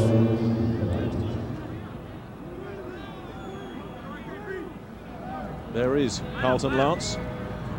Officials timeout on the field, with the Frankfurt Galaxy looking to set up for another field goal. And Mike, we said it last time, it was important that they only gave up 3 points, and the defense has held firm once again. And right now, the defensive backs for the Monarchs are doing an exceptional job because they're not letting them get good passes even when they've got lots of time to throw it. And Kevin Porter, who's lying on the field right now hurt, has just made another good play to stop the run. I'll tell you something, they don't need this guy limping off. No, it's a real problem because they're not stopping the run up front. If you're depending on your defensive backs to do that, your safety's the guy you don't want out. With the reduced rosters in the World League, teams are going to struggle when injured players come along. If the London Monarchs were to lose Kevin Porter, they would have to bring in a defensive back who's more akin to playing cornerback to replace him. Probably Kenny McIntyre, maybe Jason Orton, but certainly Porter coming off under his own steam. That looks good. I think we're going to see a lot of national players in this league, and certainly we're going to see something of this fella, Olaf Hampel. 2 years with the Denver Broncos in pre-season. Never quite cracked the Broncos lineup, but to be that close for a German player was quite an achievement. And not by coincidence, Ernie Staudtner was coaching at the Broncos then, and he liked Hampel. So another Darren Alcorn field goal attempt. This one will be a 20-yarder. Another chip shot surely for Alcorn. And there it is. So the London Monarchs fall further behind. It's now Frankfurt leading 13-0. 2 field goals, both inside the 20 there from Darren Alcorn. But the bad news, obviously, from London is it's 13-0. But the good news is it could so easily have been 21. Oh, definitely. And what they really need to do now is come down and make a drive, make the offense work all the way down to the goal line. This fella's impressed in his first drive, Paul Justin. Oh, he's had a lot of time to do it. Well, there's 7 national players on this Frankfurt squad. We may be seeing quite a few of them this evening. There they are. Olaf Hampel was the starter. Werner Hippler, the tight end, they like him. And Frank Messmer, the defensive lineman, another one that's been given the call. Drever, the tight end. Finker, the running back. And Ingo Seibert, another running back. We may not see too much of them. Ralph Kleineman is trying to impress the coach that he's got the temperament for the big occasion. So 13-0. With 6:16 left in the first half. Everything going Frankfurt's way at the moment, but London defensively holding firm when they had to on a couple of occasions. And another short kick fielded at around the 15. Alcorn's kicking not one of his strong points. And heavy tackles coming in. McIntyre didn't get very far on the return. Well, the London Monarchs have 7 national players, only 3 allowed to travel, and the 3 that are here tonight, Jerry Anderson, Steve Hutchinson, the young London Olympian, and of course the veteran London Monarch, Victor Ebubedike, who last turned out for the Great Britain Spartans. That's effectively the Great Britain national team. The other 4 guys will all get to show what they can do when the Monarchs play at White Hart Lane in a couple of weeks' time. You'll see that here in Sky, of course. Hand off and barreling forwards for around 8 yards. That was impressive. Another draw play. Victor Ebubedike. Talking of national players, a national player came in and Chris Hall made the stop, and good to see Victor picking up where he left off 3 years ago. He had the longest run in pre-season for the Monarchs. He had the longest run so far tonight. So we've seen Olaf Hampel start for Frankfurt. We've seen Werner Hippler in the lineup, and now we see Victor Ebubedike for the Monarchs. 2nd and around 2. Johnson with a lot of time and picked off once again. Jack Kellogg, that ball was tipped, and Kellogg comes up with his 2nd big play of the game, and that one hurts. And it looked like it was right there, and it went off of Brian's hands. Unlucky for Brad Johnson and the Monarchs. See a nice block out there on the left side by Chris Lundberg. And there it is, just right off his hands and into Kellogg's. Pass was there, right on target. Phil Bryant, the intended receiver. The Galaxy on their last drive held the ball for just over 7 minutes. So Justin with a chance to increase the lead, and a reverse. They said they'd come out with some trick plays, and they're doing so. Mario Bailey trying to turn the corner there and not getting an awful lot. Eric Stevens came up. And London's defensive backs are doing a great job. I hate to keep repeating it, but they keep making the good plays. They're doing a great job reading the run, and they're doing a great job holding the pass back.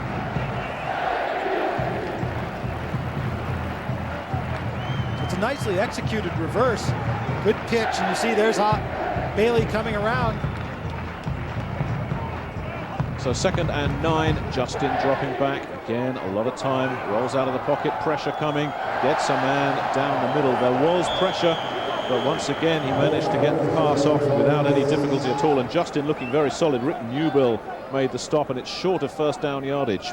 And that's a difficult one because he actually turned backwards and threw the ball into Brasher.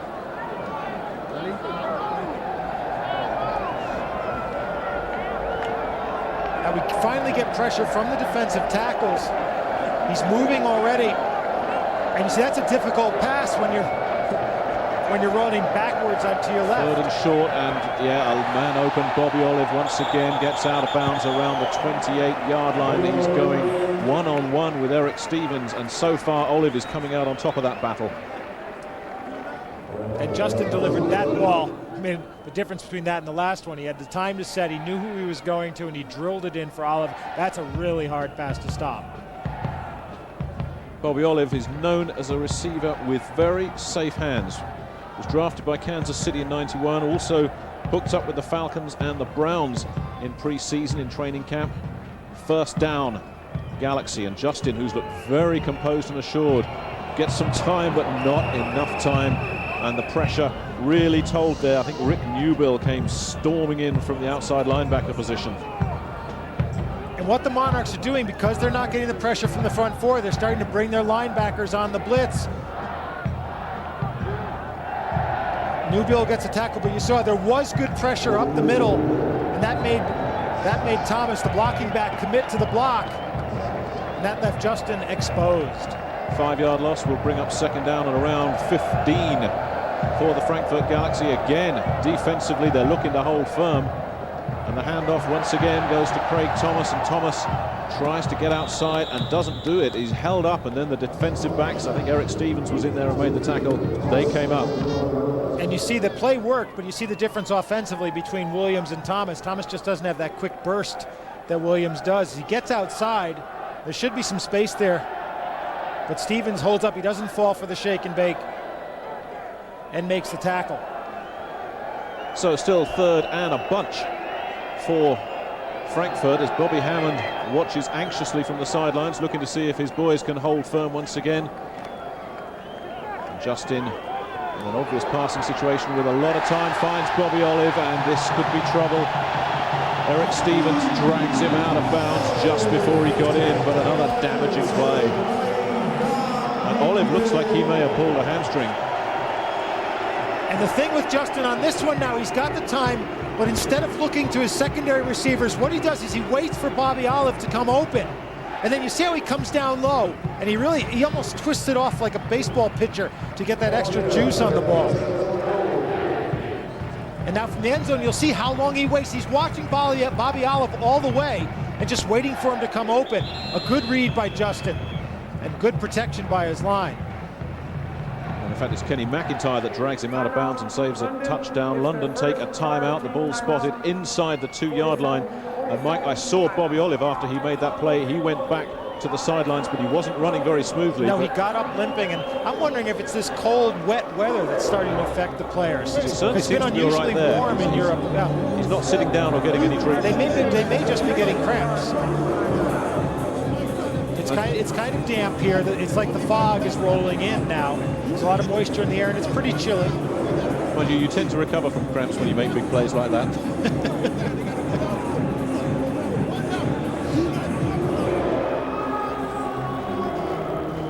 So the timeout on the field and 2:48 left in the first half. It's all been Frankfurt in this opening session. They lead it 13-0. They're right down there once again. And it's been a tough time for the Monarchs defense. And the key on that defense now, that when they can get the pressure from the tackles from Putzier and Lofton in the middle, then they're putting pressure on Justin, and it's working. But what they're not getting is any pressure at all from the two ends, who are both primarily in there for their pass rushing ability, Ball and Herman Smith. Bobby Hammond was stressing to us last night the vital importance of this league of establishing a pass rush, because he thinks, as all the rest of us think, that this is going to be a passing league. Kevin Porter is back in the lineup now, so thankfully he's not too badly injured. First and goal from the 2 for Frankfurt, looking to build on this 13-point lead. The handoff is to Craig Thomas, and Thomas jinks his way through for a touchdown. Looked like he was stood up, but he's got in. Nice job by Thomas of finding the hole after it was closed up on him. He just came to a dead stop and then slid to where the pressure wasn't.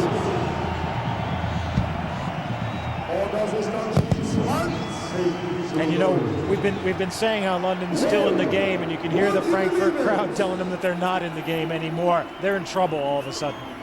This is a team that needs half-time to come, and quickly, before any more damage is done. 19 points on the board, and with the extra point to come.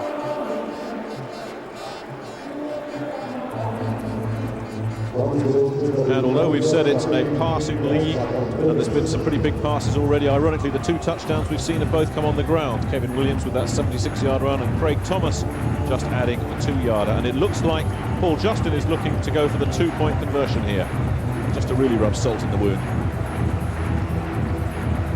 The idea there is to make it an even 21.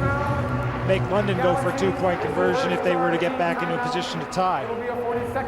Frankfurt have taken a timeout as Paul Justin goes back to the sidelines to talk to Coach Stortner and his offensive coordinator Joe Clark.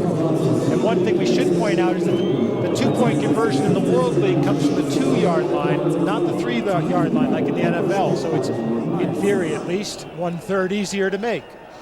Well, let's take another look at that Craig Thomas touchdown. It looked like he'd been stood up, and he did well here, Mike. Here it is. He's looking for the hole, and he jigs to the right, and he just comes off that tackle. He keeps his legs moving. And the key there is keeping your legs moving, absorbing the shock of the tackle. Watch here. There's the hit. And his momentum takes him over the goal line. So 19 points for the Galaxy, 7 plays, 45 yards.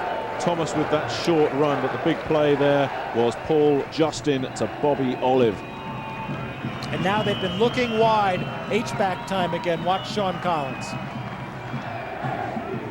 Well, they're going for the 2-point conversion here, a sign of Ernie Stautner's growing confidence. When you're 19 points to the good late in the first half, this is when you go for these things. Justin dropping back a lot of time, and a man wide open. Bobby Olive made that look embarrassingly easy.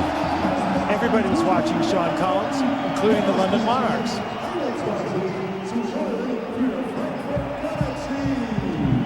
So Paul Justin, who came in to replace the injured Jim Miller, has certainly ignited this Frankfurt Galaxy offense.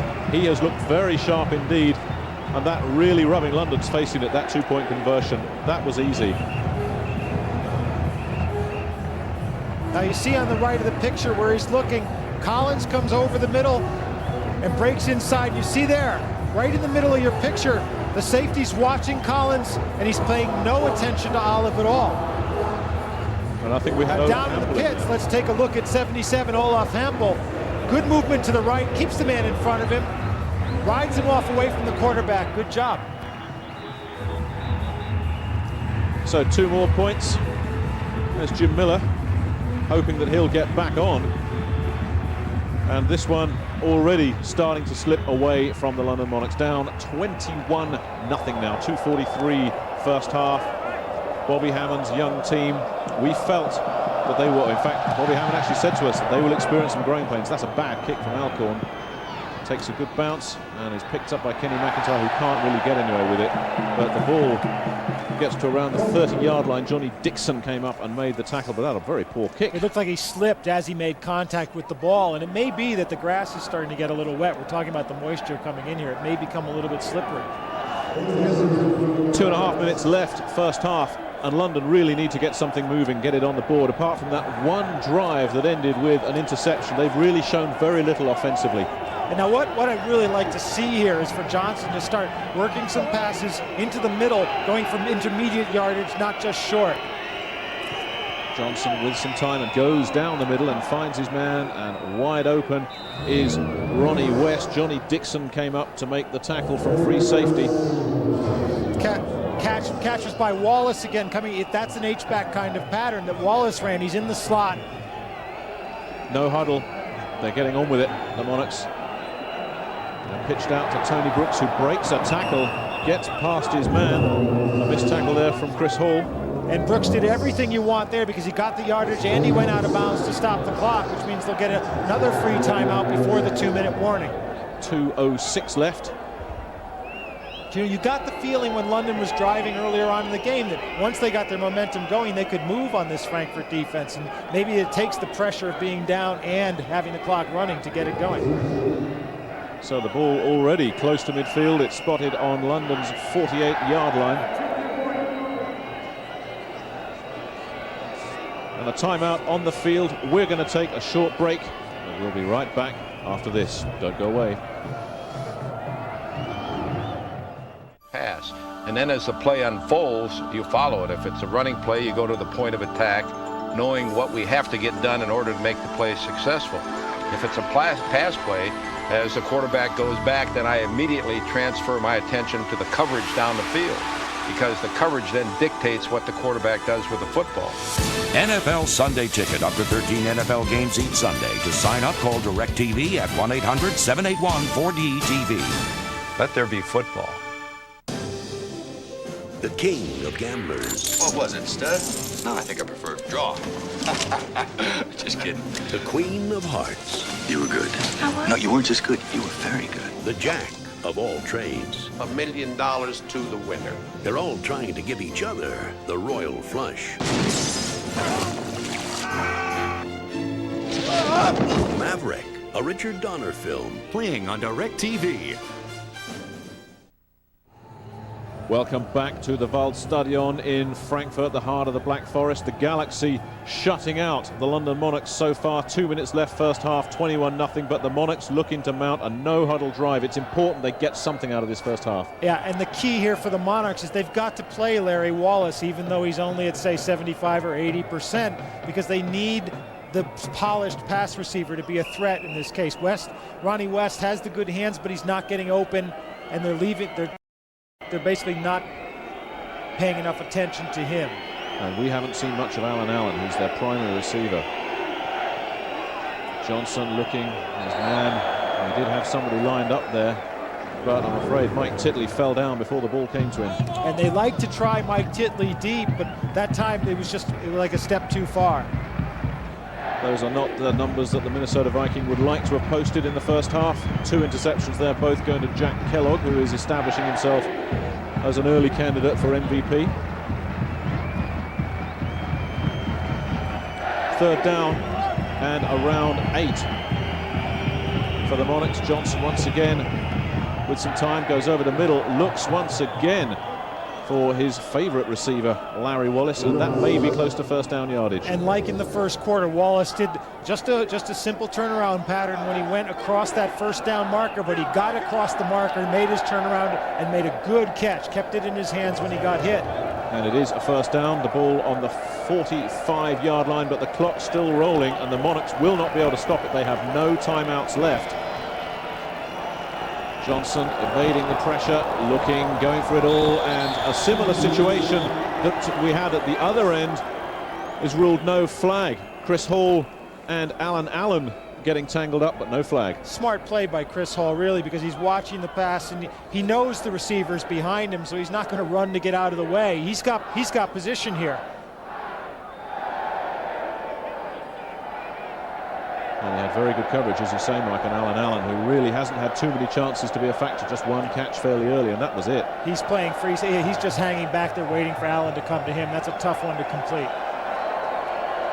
Second down from the 45, the clock continuing to run. Johnson goes to the outside. He gets his man this time. That's Ronnie West, who gets out of bounds, and West was open. And that's what Ronnie West can do really well, is to get to that sideline, come back, it's a simple pattern, and make the catch with those good hands. Nate Dingle pushing Ronnie West out of bounds, but not until he'd got enough for first down yardage, and the Monarchs just starting to roll with just over a minute remaining. Very, very important series this for the Monarchs, emotionally and psychologically more than anything. They want points on the board before halftime. 32 yards out, a minute 19 remaining. Johnson, pressure again, comes from the outside, and they almost got to him, and Johnson did a good job there, but eventually ran out of running room. And Frankfurt's defensive backs did a super job of covering up there. And if he could have gotten the ball away to Wooten, Wooten had some rolling room there, but he had to give the pump fake to give himself some room. A nice scramble by Johnson, who's not known for mobility. Inside the final minute now, Johnson gets his pass off, broken up by number 21, Jack Kellogg. And the flag's down this time. I think Kellogg's going to get the interference call on this one. And it stops the clock with 51 seconds remaining, which is just as important. Now let's see how the call goes here. If this is 15 yards from the penalty, from where the penalty occurred, this could be good news for the Monarchs. Either way, it's good news for the Monarchs. It is definitely pass interference against Kellogg, the first mistake of the half he's made. Pass interference against the defense, number 21. 15 yards, pass distance to the goal, automatic. So here comes West. Now you see what I mean about him not being a receiver. That's a pretty sloppy pattern, but Kellogg coming up, he reads the pattern really well, but as he comes up, he uses that left arm to get in West's way, and that's interference. Looked a tough call to me, that one, Mike. I thought West was a little sloppy going for it, as you say, and Kellogg was going for that ball and got it. It's a borderline call, definitely. I think the Monarchs got a break on that one. He didn't need to have that arm up in the air, basically. The ball at the 15-yard line, it's automatic first down. Johnson drops back, looks for receivers once again, goes upstairs, looks for Allen. Allen can't get it. Chris Hall covering him very well. And Allen slipped on the cut because that pass was there. The pass was right where it should have been, but Allen was busy getting up. So 46 seconds left in the first half. Second down. London Monarchs trailing by 21 points and looking behind the arm of Brad Johnson to get on the scoreboard. Johnson, a lot of pressure coming and nothing doing there. Did well to unload that ball cleanly. A lot of pressure coming on Brad Johnson there, and as you say, Mike, he did well to get rid of the ball, and I think he takes a hit here. Linebacker coming right up the middle. Tom Cavallo. The middle linebacker on the straightforward blitz. And he's only starting ahead of Mike Stonebreaker, who's been away most of the week. His father passed away, and Cavallo making the most of his opportunity. Third down and 10 for the London Monarchs. Looking for something here again. Pressure comes, and he's got the man that he's been looking for all night, Mike Titley, and it's in for a touchdown. And what an important play that could prove to be. And what a nice pass by Johnson, because that was a touch pass. He had to get it over the defender and into Titley's hands. A nice catch by Titley, but a nice soft touch pass from a guy who's known for his cannon of an arm.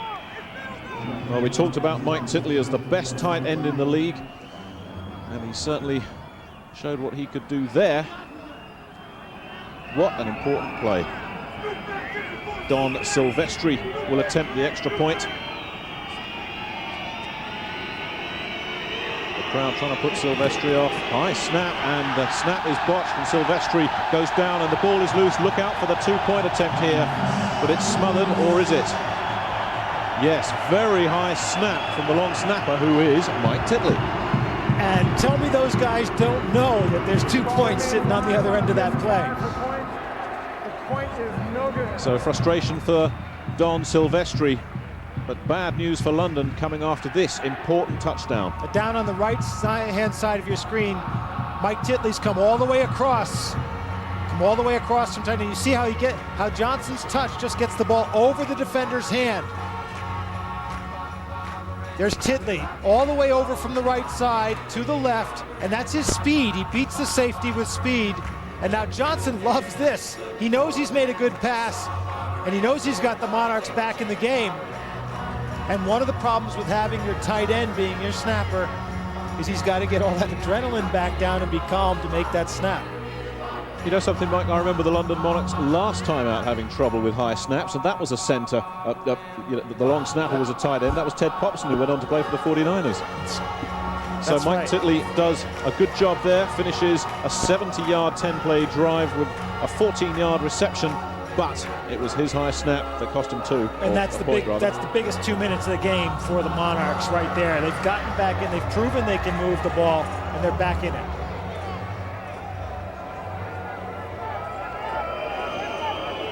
So 36 seconds left, and Frankfurt still have all their timeouts. So London still with a little bit of work to do here. Frankfurt having some trouble deciding whether they're going to have 10 or 11 men on the field for the kickoff. The kick, another short kick collected by Bobby Olive. He's already done some damage, but won't on this occasion. He was nailed by Phil Bryant, who came up very hard and stopped him. 31 seconds left. The Frankfurt Galaxy could still come back and put something on the board here. There's enough time with 3 timeouts. Definitely could. And it was London who were kicking off. They were having the problem keeping 11 men on the field. One man kept stepping off and all, but Frankfurt with those timeouts can use it. I wouldn't expect them to try to throw long, take anything risky, but with the timeouts they could still put a drive together. So the ball spotted on the 25-yard line of the Frankfurt Galaxy. Paul Justin continuing at quarterback. He's done a very good job for them so far, and does the handoff to Craig Thomas, who again gets some good running room. And you see how Thomas likes to spot that hole, how he shuffles up to the line of scrimmage and then tries to burst through it. Obviously, Ernie Staudner's not going to put the ball up in the air, risking interception with a 2-touchdown lead. Not stopping the clock, so that'll do it as far as the first half is concerned. A very deceptive runner, Craig Thomas. He shuffles along, as you say, Mike, and then but suddenly you find he's gone past people. And I think that is going to do it. Yep, that's the last action of the first half. The Frankfurt Galaxy taking a 21-6 lead into the locker room. So not a good one for the London Monarchs, but at least they managed to put something on the board before the finish. The old adage, show me a good loser and I'll show you a loser. You know, I think about that a lot. So if something happens and we lose the football game, what I want to do is to get as much out of that negative experience as I can, and then use it the next time that we have the chance to compete. NFL Sunday Ticket, up to 13 NFL games each Sunday. To sign up, call DirecTV at 1-800-781-4DTV. Let there be football. And to this reporter, it's obvious that these strike negotiations are going nowhere fast. Well, I've had just about enough. Let's go. Excuse me. Love the shoes. What were we thinking? After you. No, after you. Life is good. When you've got the great taste of an ice-cold Miller Lite, life is good. Our work here is done. Play ball. There's a place in the Big Apple where New Yorkers rush to be on the cutting edge. It's Jean-Louis David, a touch of Paris right in the middle of Manhattan. So if you're looking for a new you, drop in anytime at any of their locations. You don't need an appointment, just your Visa card. Because when it comes to your hair and Jean-Louis David, American Express just won't cut it. Visa, it's everywhere you want to be. Karina was looking for work. Hello, kid. Manny was looking for a miracle. The only thing they had in common was a 7-year-old who needed them both. 4 stars. Hooray for Whoopi. Karina is her best performance to date. Warm, funny, and immensely entertaining. Feel it, girl. Whoopi Goldberg, Ray Liotta, and Tina Majorino. Look good. Karina. Playing on DirecTV. Thank you very much indeed. Just confirmation there of the halftime score. The Frankfurt Galaxy leading the London Monarchs by a score of 21-6. The story really for me, Mike, of that first half, 2 London turnovers converted, I think, into 14 Frankfurt points. That's right, both touchdowns came off of London turnovers. Otherwise, statistically, it's a pretty even matchup. Well, the Galaxy coming out, they must be reasonably satisfied with their first half performance. They came out and showed a lot of balance, actually, much more balance than I think a lot of us thought. They ran and they passed as well. And there's confirmation of that. Just look at that, 135 rushing, 137 passing. Now remember, if you take away the 170-yard run, all of a sudden those stats balance up really well. So turnovers and 1 really good run by Kevin Williams is the difference in this game. And the Monarchs with 12 minutes of possession, and a lot of that came early. Right, there's one other game going on tonight as well. The Amsterdam Admirals are playing the Barcelona Dragons. And the Dragons managed to get a field goal late in the first half to pull it back to 17-3. Casey Weldon for the Dragons at quarterback is having a stinker of a game. Apparently he has been replaced. Jay Walker coming in now, the number 2 guy. But they, like with the Galaxy, they were 2 very even quarterbacks going into the first game. Talking about Casey Weldon there, of course, he and Brad Johnson are good friends. And Brad Johnson, I think, well, obviously didn't have a bad first half, but he wasn't as composed and assured as he would like to have been. It looked toward the end of the half that he was getting there. And really, the thing isn't so much that Brad Johnson's not composed, but that the Monarchs are having to make a lot of odd pieces fit together, and it's not always happening. Well, we talked about the injuries to the offensive line. They've got 3 guys in there that they didn't see as starters, and they're doing a pretty solid job. But as you say, Mike, it's going to take time to bed those guys down.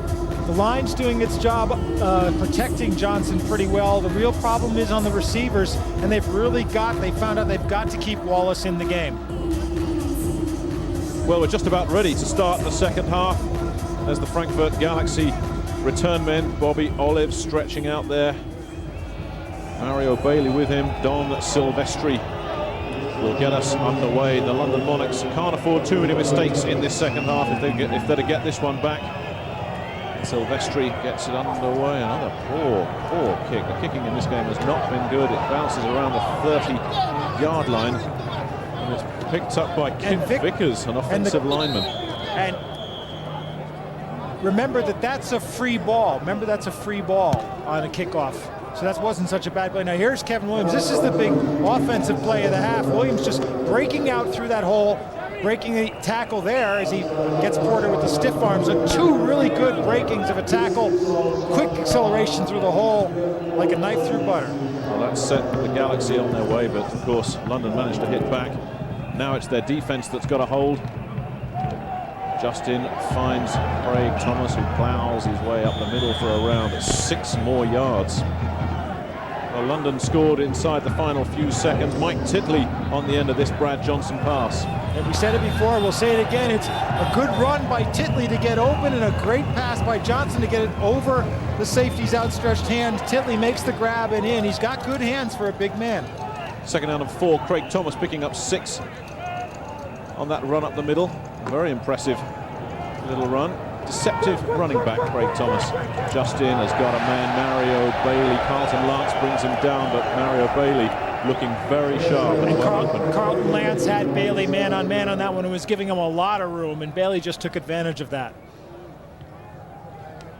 Well, this young man, Paul Justin, originally from Arizona State, drafted by the Bears, didn't quite work out for him there. Now with the Indianapolis Colts, he's settled into this game very well.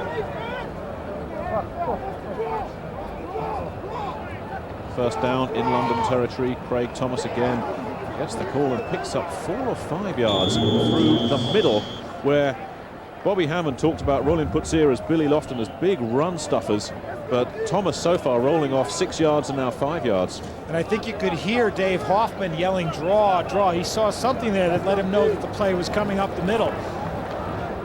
Well, Paul Justin, a very impressive game so far, coming on for the injured Jim Miller. 8 of 10, 107 yards, no touchdowns, but some big plays in those numbers. And what's happening is his confidence is way up, and when the run's working, it opens up those wide receivers. The fake to Thomas buys some time, and he's gone down the middle and found Bobby Olive, who still has time to get up, and it took a long time for London Monarchs to come in and tag him down, and Bobby Olive gets to the 15-yard line, a pickup of 30 yards. And Justin had enough time on that to see Olive's first move, which told him it was a zone, because the defensive back doesn't go with him, he leaves him. And then all he has to do, Justin just has to sit back and wait. A great fake by Justin. Now you see he's read the zone, so all he has to do now is sit back and wait for Olive to come through the seam in the zones, which he does. And of course he's got all that time to wait and do it. So here come Frankfurt once again. The handoff this time is to Thomas. No fake there. And Thomas barrels his way forward for another 3 or 4 yards before he was gang tackled. Billy Lofton, I think, probably number 75, the man who'll be credited with that tackle. And they're pushing up the middle, and then they're going out to the sides. It's classic football, and right now Ernie Staudtner's offense is working just the way he said he wanted it to. And they've already taken 3 minutes off the clock. 4 for 61 so far, Olive. 2 of those have been big plays. Pressure coming. Justin manages to find his man. Mario Bailey beats his defender and goes in for a touchdown. And Frankfurt are tearing London apart. Every time London does something right, Frankfurt comes back. There is trouble though for Frankfurt. Paul Justin very shaken up on that. He took a hit, and again it looks like his hip, just the same with Jim Miller, so the celebrations here may be a little premature. And we said Justin has been injury prone. Hope he's not hurt, because he made another really good play getting away from the pressure and throwing the ball against his movement. And Mario Bailey made a great play picking that one up and running it into the end zone. Came back to show the quarterback he was open, took the ball in the end zone, and all of a sudden Frankfurt have pushed the game open again. Darrell Alcorn will attempt the point after that goes through. So that confirms the score, 28-6 in favor of the Galaxy. 11:38 left third quarter. Now what we're saying, Nick, is every time London do something right now, here they get pretty good pressure. The coverage is great as usual. So Justin's looking for his second man, but he comes back against the grain, and Bailey has come back about 10 yards to catch that ball, and Bailey manages to get away from the tackler, keep his feet, and break the second tackle in for the score. Great catch and run by Mario Bailey. And Nick Smith, the second tackler there, the backup defensive back. But I think that's where Justin just got himself leveled by Herman Smith. It looked like he actually tried to step forward to make the pass as he was going down. The combination of movements. Let's see if he does now. He twists back. Now watch, he's going to turn back around, and now he's going to come forward as he's going down. Yep. It may just be that he bumped the knee there and may have gotten a... And straight away, it's the right hip. Yep, he's just stretched it out. Exactly the same injury as Jim Miller. Well, Miller's hip was the left hip, of course, but two quarterbacks with damaged hips, but we'll have to wait and see which one of them is going to come back, or whether they'll activate the third guy, Brian Forte, who certainly wasn't expecting to see in the action tonight. And who can't play unless both quarterbacks are injured and not going to come back in the game. That's right. Underway once again, the kick picked up and fielded around the 6-yard line. And looking for some running room up the middle, but running straight in to one of the linebackers. So Steve Hutchinson, the former London Olympian, getting a little bit of playing time, but not until the Frankfurt Galaxy had popped in another touchdown. 6 plays, 66 yards. Justin, a 13-yard touchdown pass to Mario Bailey, but in there again, another big play to Bobby Olive. Bobby Olive's doing the job. Steve Hutchinson looks like staying in on the running back position right now, and looked like Victor Abubadiki coming in as well. So we've got 2 British running backs in the Monarch backfield. So a bit of history being made right here. And it looks like Victor gets the call, and Victor pushing his way up the middle. There he is, that's his second play of the game, picks up 2 or 3. Victor Abubadike for years played with the all-conquering London Ravens, and had trials with the New York Jets, played for the London Monarchs for a couple of years, was injured a lot in that second season, and says he's got a few points to prove. Unquestionably Britain's best ever American football player. Al Wooten pushes his way forward there. Sean Smith, number 55, wrapped him up. And Stephen Hutchinson, in fact, that was. And Kevin McDougall at quarterback now for the London Monarchs, the former Notre Dame player. Interesting thing, because McDougall wasn't a highly rated quarterback coming out of college because he doesn't have the real strong arm, but he went up and played for the Winnipeg Blue Bombers in Canada. What he does have is mobility. Real good head on his shoulders. Well, if the rush comes in hard, he'll be able to get around it. They're ringing the changes. Bobby Hammond bringing in a new quarterback. Kevin McDougall fires over the middle, incomplete. Good coverage there, so that brings up another 4th down situation. Sonny Fexico will come out and punt. Greg Briggs, number 29, broke that one up. It looked like the pass was there in Titley's hands. So the London Monarchs fail to do much damage in that response to that previous Frankfurt touchdown. It's the Galaxy going away with it at the moment, leading it 28-6. Justin to Bailey with a 13 yards. And the punt, another poor one from Sonny Fexico, takes a little hop and goes out at around the 35-yard line. We saw Sonny Fexico punting in practice. He looked much, much sharper than this. So it's the Frankfurt Galaxy leading the London Monarchs 28-6. We'll be back after this. Competition that you have in the game, and that's what attracted me to the game. You have to be physical, you have to have great athletic ability, and you have to know what you're doing. There's a mental aspect of the game that's so very important to you. But I think that this, more than anything else, has attracted me to football more so than other sports. NFL Sunday Ticket, up to 13 NFL games each Sunday. To sign up, call DirecTV at 1-800-781-4DTV. Let there be football. Hey, 49er fans. Your team just completed a record-breaking season. Player of the Year Steve Young and Jerry Rice paced the league's best offense, while Deion Sanders tightened up the D. Together, they won an unprecedented 5th Super Bowl. So, 49er fans, what do you do for an encore? The official 49ers championship video is available now. And to this reporter, it's obvious that these strike negotiations are going nowhere fast. Well, I've had just about enough. Let's go. Excuse me. Love the shoes.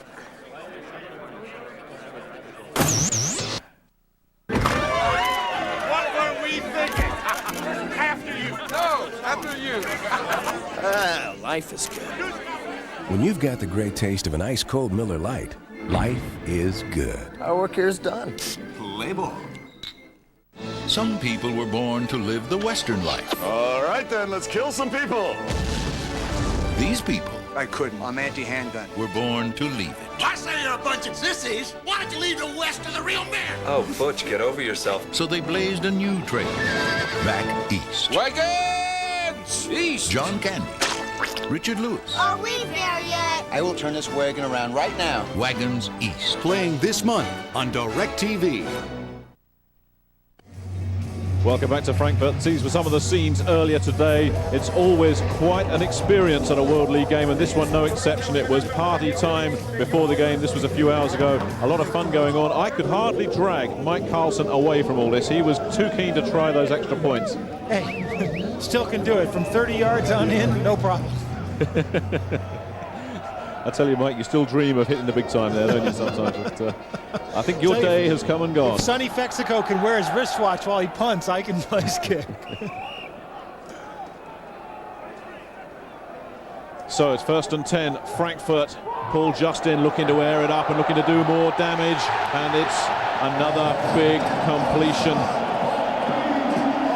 This is terrible for the London Monarchs. Edward Buck, I think, eventually came in and made the tackle, but another huge play from Paul Justin, who limps slowly back up to the line of scrimmage, but he's done an awful lot of damage. And the coverage was there. The coverage was there. The pass was a little bit up, but it's a great catch. So the ball at the 16-yard line, a big first down, and Frankfurt looking to put this one on ice now. Craig Thomas looking for some running room, runs into his own man, I think, in the end there. Justin Stark, the right tackle, proved a bit too big an obstacle to get around, but a few more yards for Craig. And you see, hitting a play like that when you come back after the big scoring drive just takes a lot of the wind out of London's sails, and now you just want to try to pound the ball into the end zone.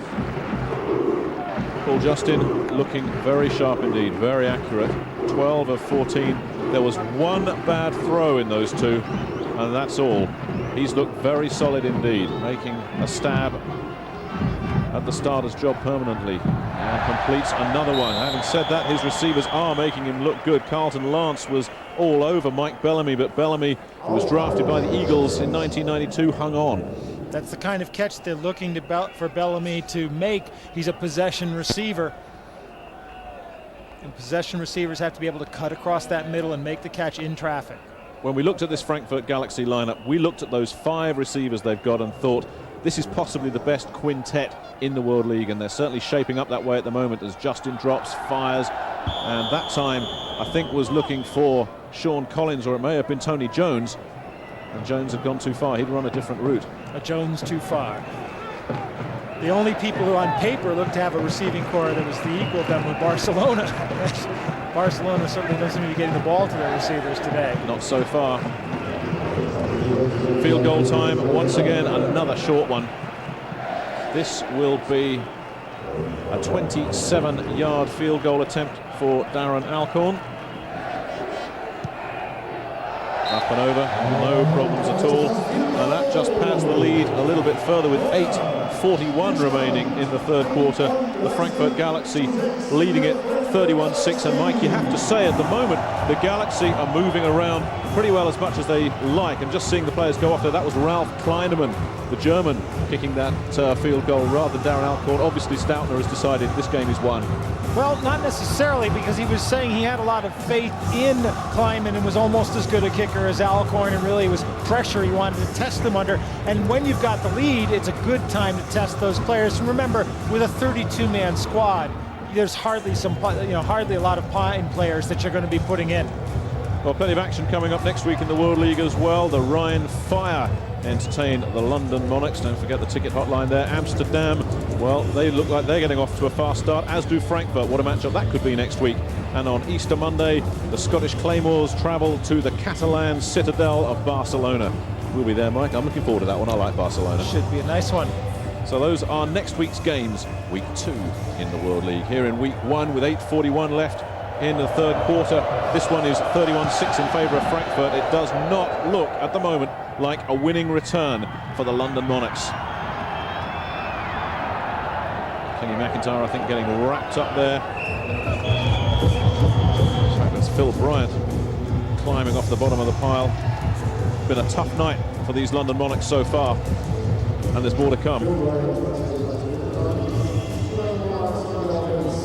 Now the Monarchs, again, they're not out of the game yet. We're still in the third quarter. What they really need to do is establish the offense. A big play would be nice, but it's not a big play you want to work for at this time. You want to establish what you can do. So first down from their own 32, Kevin McDougall still in at quarterback. And Victor Ebubadike carrying the ball for maybe 3 yards. You see Ebubadike in there, we saw Stephen Hutchinson in there, Kevin McDougall. Is this just giving some players a bit of a run out? Do you think Bobby Hammond has given up on this game, or is he just changing his tactics? Not at all. I think Bobby Hammond wants to try to make things happen. He's going to try his players until somebody does. Hutchinson, a good lead block there. Ebubadike, a good run. Maybe McDougall can ignite the offense. Well, he's going for Stephen Hutchinson, the young London Olympian. But he doesn't get too far. Tom Cavallo and Gary Reed doubled up on Hutchinson. Hutchinson, they say, is the fastest of all the Monarchs. And he's a big guy, too. Now, the thing that Bobby Hammond's thinking now is you can see he's trying to establish his offense again, but it's a bit late to be establishing it on the ground. You really want to see Kevin McDougall putting the ball in the air. For Frankfurt, we understand that quarterback Jim Miller has a bruised hip. He limped out fairly early. He will not return. 3rd and 9, a loss for Hutchinson, and McDougall puts this one up in the air and can't find Ronnie West. He had pretty good coverage from Jack Kellogg, who's been a little bit quiet lately, but he was there then. West didn't run a really good pattern there on the hook. He was hooking outside toward the sideline. Kellogg was all over it. If West had run a sharp pattern, the pass was there. 3 and out once again for Kevin McDougall. A carry each for Victor Ebubadike and Stephen Hutchinson. Good to see those British running backs getting some time. But we're in a punting situation. Sonny Fexico has trouble with the snap, does well to handle that, but it's another low kick. And Kellogg is hanging around there, nobody touching that, and that's going to be down at around the 32-yard line. So Frankfurt will take over once again in good field position with just over 7 minutes remaining third quarter. They lead it 31-6. We'll be back after this. The day that I stop getting nervous or anxious before a football game is the day that I'm going to hang them up, because in this business, when you start taking things in stride, there's somebody that's going to be out there that maybe gets a little more nervous or a little more anxious or have more anxieties, and they're going to beat you. NFL Sunday Ticket, up to 13 NFL games each Sunday. To sign up, call DirecTV at 1-800-781-4DTV. Let there be football. Sneak a ride with the ultimate rush.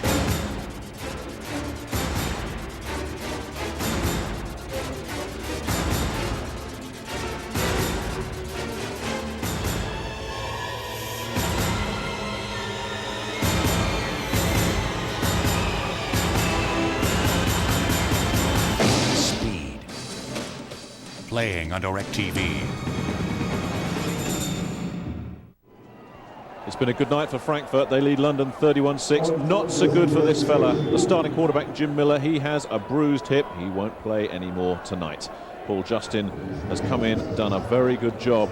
Miller just had a chance to complete 3 of 9 before he limped out of the game. Justin has really fired this Galaxy lineup. Well, Ernie Stoughton was saying they were just about equal, but Miller was an inch ahead of Justin for the first start. Looks like Justin's pulled a little bit ahead now. Well, this is what all these quarterbacks are looking to do. Get in, play, establish themselves, and make a name for themselves. Brad Johnson, well, I think the jury's still out on him, but Paul Justin is certainly going to come out of this game with a lot of credit. So the Galaxy have the ball once again. They seem to have had it all second half. Justin looks for his man. He's got his man.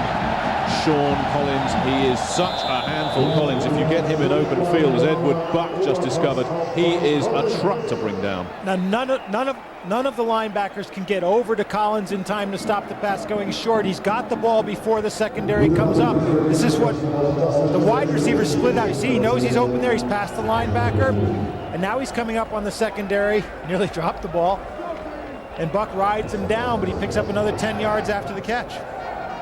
And already they're in London territory. About 28 yards on that pass from Justin to Collins, and they make it look very easy now. They switch it up. Craig Thomas gets it, and he gets pushed out. And Herman Smith does a good job there, and it's finished off by Rick Newell, I think. Nice job by Herman Smith, because the hole was there, and he was past him, and he pulled him back just as he was about to break open. So for the first time this half, something not working out for the Frankfurt Galaxy. Craig Thomas, who's played ever since Kevin Williams limped out. We haven't heard a status report on Williams, who did all that damage in the first half and then limped out. At this stage, if it's a pulled muscle or anything close to it, it's better not to even risk him again. So a loss of around 5 on the carry from Thomas brings up 2nd and long. Once again, Justin looking to air it up, and he's got an open receiver and just overthrew him. Edward Buck was there in coverage as well, or Jason Orton, should I say, number 25. It looked like he was looking for an outside break there, which he didn't get. Justin throws the long ball very soft.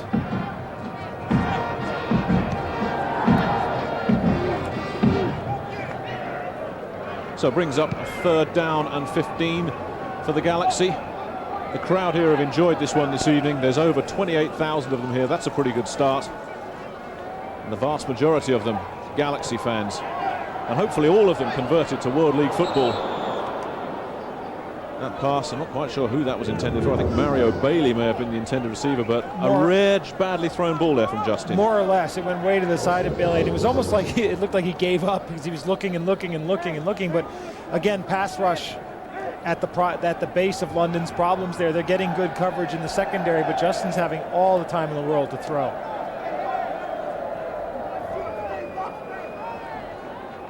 So the Galaxy will have to kick it away. Kenny McIntyre waiting. And has to come up, and that may go into the end zone. Indeed it does, for a touchback. So London will have the ball at their own 20-yard line. Another good punt by Alcorn, because he got it down and on the ground in front of the goal line, so if the coverage was there, someone would have had a chance to down it. So Darren Alcorn leaves the field, his job done. He's had a busy night. Handled kicking and punting duties, and funnily enough, for all the points they've scored, Frankfurt have misfired occasionally as well. He hasn't had many chances to punt, which punters always enjoy. One guy you don't want to see on the field, of course, the punter. London opening up now, 4 wideouts. And handing off on the draw play. Looking for the fake there. Frankfurt were not fooled. They did not think run. And a very difficult couple of yards. David Wilkins eventually made the hit. Phil Bryant picked up maybe a yard. And really, the Frankfurt defense is doing a tremendous job. They're rising to anything London throws at them. They're stifling the run, which Bobby Hammond really wanted to establish. And they're doing good coverage on the pass plays. So Kevin McDougall trying to breathe some life back into this London offense. Pressure coming. McDougall does a good job, finds Bryant, who will get close to 1st down yardage, but Donald Reynolds was coming in like a train on McDougall, and McDougall did well to avoid the rush. Right, because McDougall had the man open. The pressure, but he wasn't able to get the ball away. He had the open man on the first cut. He's looking right now. But now he sees the man left, but he doesn't have any chance to throw. He's got to avoid the rush. And now he does a good job of scrambling and waiting until somebody comes open, and it's Bryant. And that's a 1st down at the 31-yard line. The Monarchs still in their own half, as they have been for so much of this game. And he's got himself a man and will pick up close to 1st down yardage. Ronnie West gang tackled. Nate Dingle was in there, I think, probably will be credited with the tackle. Looks like another 1st down for the Monarchs. And you see, even though the arm's not as strong, the ball takes longer to get there, because McDougall's got such quick feet, he's able to get himself up and get the same kind of time that Justin's having to pick out short receivers and safety valve receivers. Gain of 11 yards on that play. Brings up another 1st down. And McDougall feels feels the pressure, gets it off, and it's intercepted once again. Chris Hall still on his feet, still on his feet. And I think he went out of bounds there, but Chris Hall is going to have some fun. He's still on his feet. So Brad Johnson through 2. Now it's Kevin McDougall's turn, and Chris Hall, the recipient. And what it just said about McDougall's pass not being as hard, because it was so soft, it gave Hall the time to get in front and pick out. It was the right pass at the right time, but the ball took too long to get there. You're going to see now McDougall is going to roll, come out of the pocket, and you see that the receiver was there, but it's the kind of pass that has to be drilled in because you know that the other defensive back's coming over from the outside in. Instead, it was a floater, and Hall picked it off. Good story behind Chris Hall. They did not think he would start. I think he was drafted very late, but he just improved day after day. Just to make matters worse, I think London have been assessed for a penalty as well. Total yards in this third quarter so far, and we still have 3 minutes left. Galaxy 146 yards, the Monarchs 28.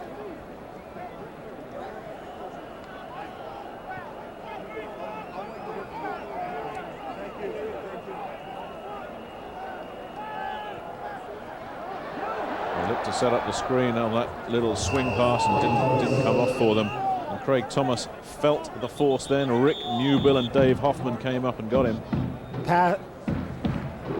Screen pass was deflected just a little bit by Roland Putzier. Well, that's what Frankfurt's receiving core have done tonight. Collins, Olive and Bailey have done the damage. Tony Jones has picked up just the one pass. Mike Bellamy has also been in there as well. They said they wanted to come out and pass. They'd look to do a bit of running as well out of that one back set, and I think offensively Frankfurt have pretty well done what they've wanted. Well, it looked like Ernie Stoddard decided he wasn't going to need the blocking back in that one back set to protect his quarterback. He was going to go with the 5 linemen, and it worked because Kevin Williams gave him the extra running power that he needed, and that really set the passing offense alight.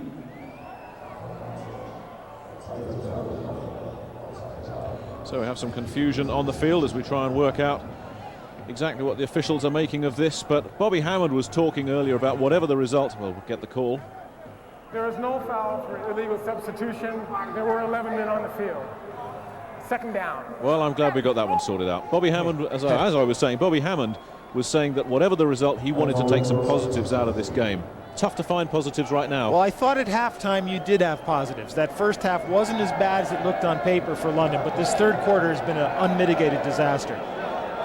It really has. Not out of their own half.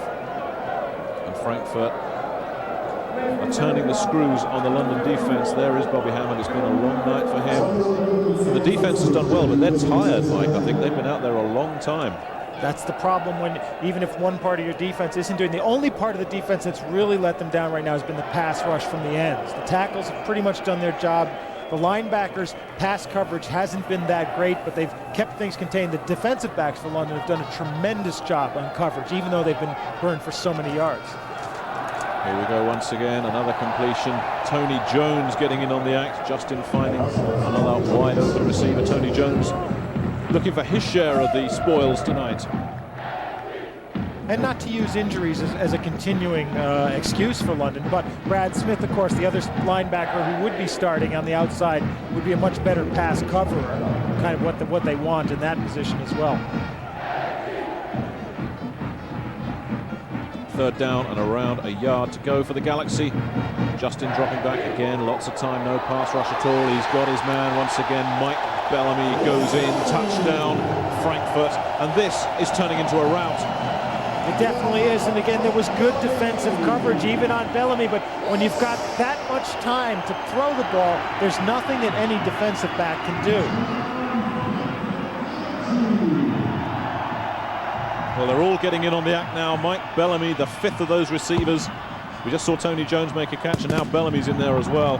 This is a powerful quintet. Buck did a good job on that, but Bellamy knew he was going deep, and Justin knew he was throwing deep. And so all Justin did was sit back in the pocket. There was never any pressure, so he put the ball where he wanted it, and Bellamy got there. The extra point attempt, nice snap, well handled. And it kind of sneaked in there. Not the most wonderful point after from Ralph Kleineman, but it got in there. 38-6. Here's where the damage is being done. Look at the blocking in that line, and Hoffman now is coming on the side, but then went to get the back as the back left the backfield. And a nice job by Bellamy, because a good lead by Justin as well. And when you consider this guy, Mike Bellamy, is considered the 5th running back out of these, wide receiver out of these 5. That was a good play. We said they were deep, and we said they were fast, and they've proven both of those things right. Well, there's the defensive backs coach there for the London Monarchs we just saw. Not been the most wonderful night for Maurice Spencer, the former New Orleans Saint. Well, I mean, he can't be enjoying it, but you got to think he's done a good job. Ernie Stortner talking to his coaching staff.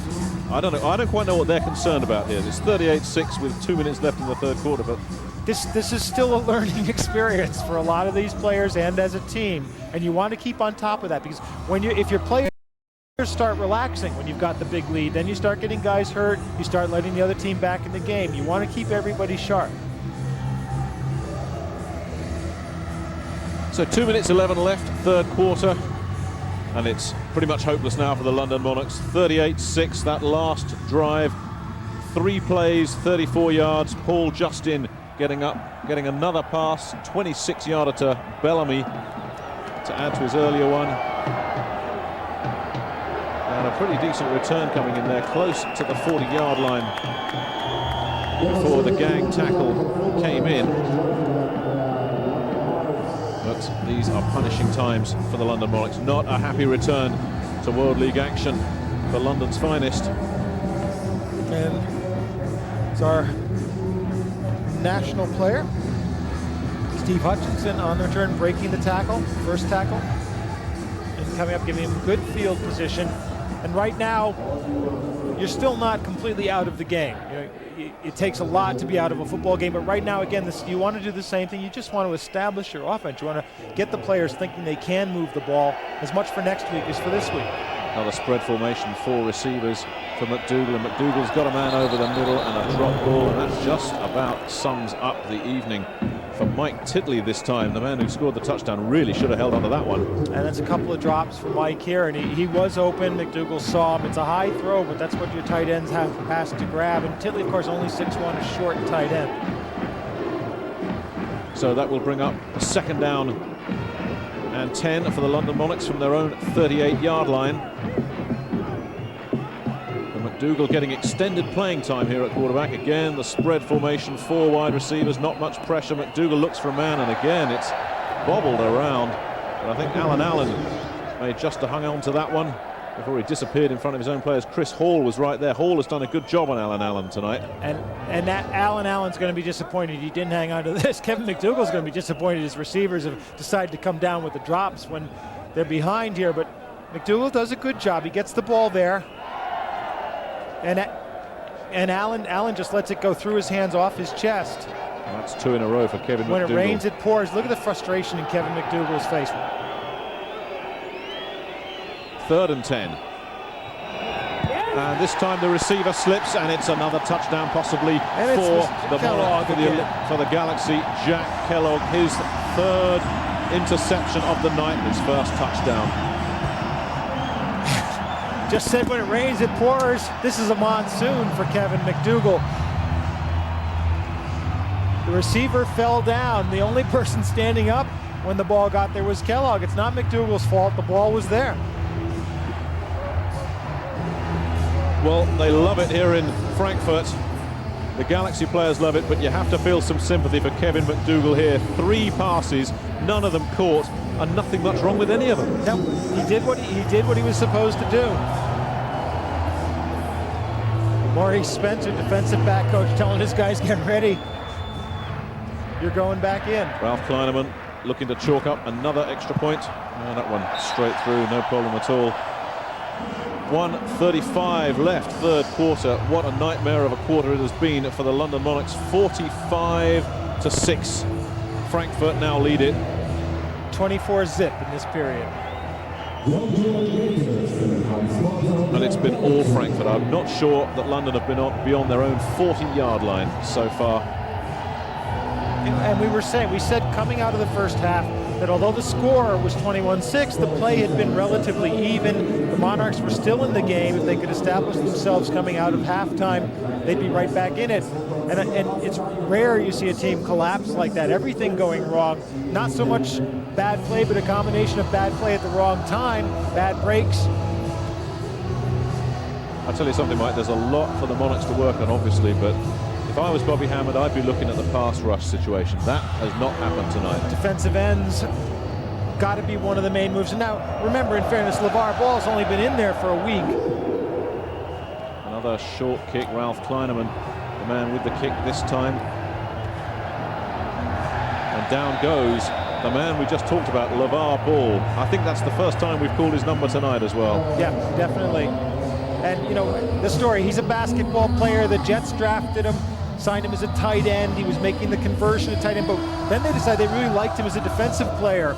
And London had a shortage of defensive end. The Jets were happy to have him move there. He's got lots of potential, but he's by no means a polished defensive end.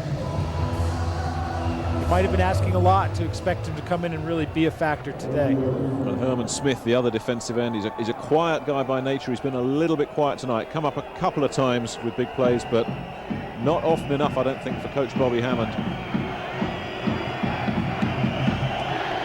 Kevin McDougall gets big hit, goes in. Johnny Dixon, the free safety, made a very big hit there. And Allen made a very big catch. That's the kind of catch you want to see from your guys. Hung on to the ball knowing that he was going to get nailed. So picked up around 9 yards, the reception from Allen, and McDougall looking to air it all the time now. Runs into his own men, gets out of trouble, dumps it off, does a good job. Finds Tony Brooks, who will pick up, well, maybe a yard. Mike Stonebreaker came in on the tackle, and I think Brooks may have just about got back to the original line of scrimmage, but that play deserved more. And McDougall actually did a bad job of avoiding the rush the first time. He goes into it, but then he used his quick footing to keep his balance, and he kept his head and saw the open receiver and got the ball away. So in the end, it turned out to be a good play, and that's why he's in there, because that's what he can do. Well, they've given it a generous spot. McDougall doesn't deserve those numbers. No, not at all. They're going to bring the chains out to measure this one. Brooks has been given a very generous spot, which you need when there's 30 seconds left at the end of the third quarter and you're trailing by 39 points. And Tony Brooks is another guy who you really want to see something more from right now. You want to see him rise to the occasion. Looks like they're short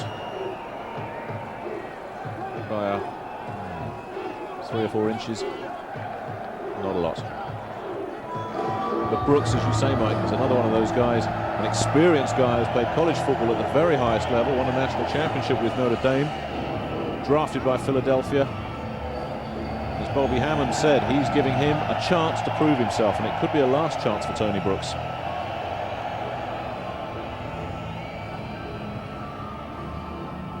So short of first down yardage, but not by a lot. See if Bobby Hammond's a gambler here. He's not.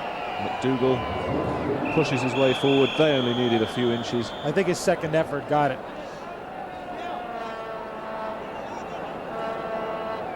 Well, it was only a third down play anyway, so I don't think there's going to be too much cause for alarm as long as McDougall hung on to the ball, and there's no indication that Frankfurt managed to jar it loose. And the ball has certainly been moved further forward, and indeed it is a first down. Ray Wilsey, just saw a quick glimpse of him there, the defensive coordinator of the Frankfurt Galaxy. He is a wily old fox, and any defensive coordinator that sees 6 points scored against him must be reasonably happy. Although knowing Ray, he'll be really angry about that. If the experience of the Monarchs is anything to judge by.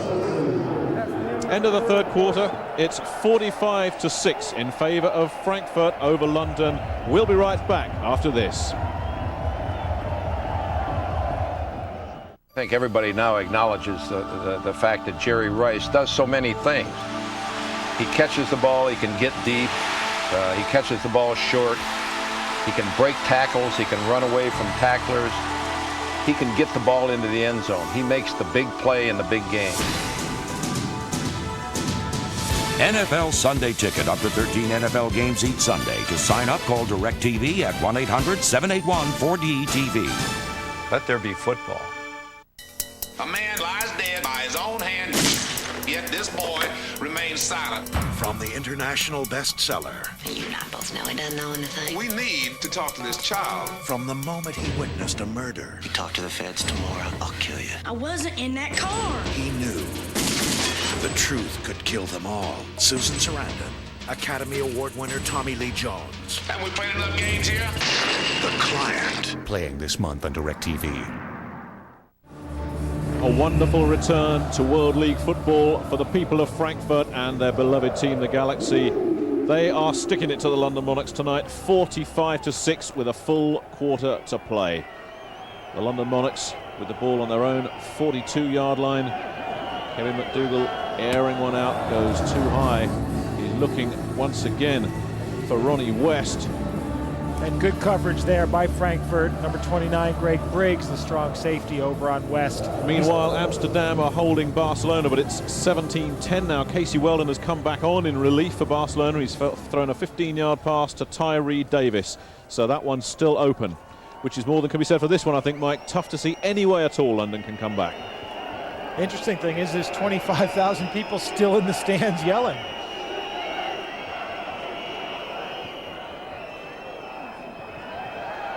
Trouble once again for McDougall, and he goes down having picked up maybe a couple of yards. Now he had protection on that one, but he decided to go out to the right and saw the opening. In fact, it's Brad Johnson back out there again. Another switch at quarterback. Johnson not quite as mobile as McDougall.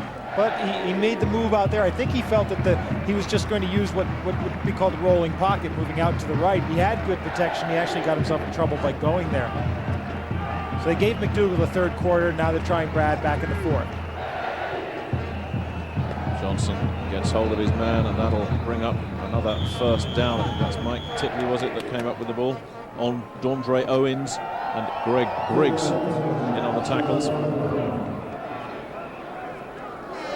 And the Monarchs going with a hurry up, which is something they should do. Really, you really want to just get some offense on the board, prove that you can score.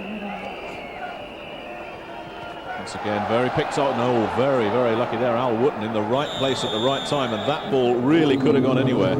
Good reactions by Wooten, but a really good play by Johnny Dixon coming up to block that. A really good read from the free safety. Now he's coming now. He sees where the pass is going, and he's coming all the way back up and gets in front of Titley and knocks it away. But good reactions by Al Wooten. It looked like he was getting ahead of Steenville in there. The running play will get close to first down yardage for the London Monarchs. Al Wooten once again. It looks like the first team are back out there for the fourth quarter. And it's not been a good night for London. I don't think there's any point in trying to pretend anything other. But if they can pick up a couple of late touchdowns here, it gives them something to build on for the rest of the week as they prepare for Ryan Fire. And Bobby Hammond's had to try to figure out what kind of an offense is going to work with the personnel he's got right now. Handoff once again, Al Wooten. They were waiting for him that time. He's nailed at the line of scrimmage. You know, they came out throwing and they moved the ball a bit, and then they came out and tried the power running, and they still moved the ball a bit, but they never were able to really get both cylinders firing at the same time.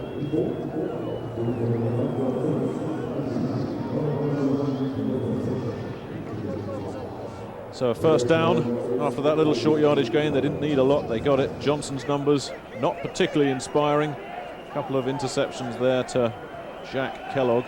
3 for the night for him, of course. Johnson's got a man this time. Mike Titley picks up a big one over the middle. Greg Briggs, the strong safety, was on him one-on-one. They said they wanted to isolate Titley one-on-one with a defensive back or a linebacker because they thought he could win those matchups, but he hasn't won them often enough. No, and it may have been a bit optimistic to think that he would. So Johnson getting things moving now. And another pickup, Greg Briggs and Mike Titley tangling once again. But you see, we said back at the start of the third quarter that we wanted to see them start going over the middle, start getting the ball in that intermediate distance in the middle. They're just getting around to doing it now. The reason for that is that Frankfurt they know that there isn't the threat from the wide receivers because you only have the one real deep threat on Allen on the side. So you've got to try to come up with some other area where you can stretch them out. Chances here, though, for the London Monarchs. Johnson looks left and throws left, and would you believe it, of all people, Larry Wallace lets it bounce off his chest. Wallace, who's looked the best, the pick of the wide receivers, and that one really should have gone in.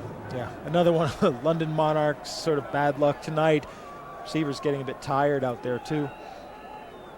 Wallace would have to make that catch on his left and turn to the right for the end zone. He's probably thinking about the turn before the ball's in his hand. I tell you, I'm glad I'm not one of these players watching game film with Coach Hammond on this one.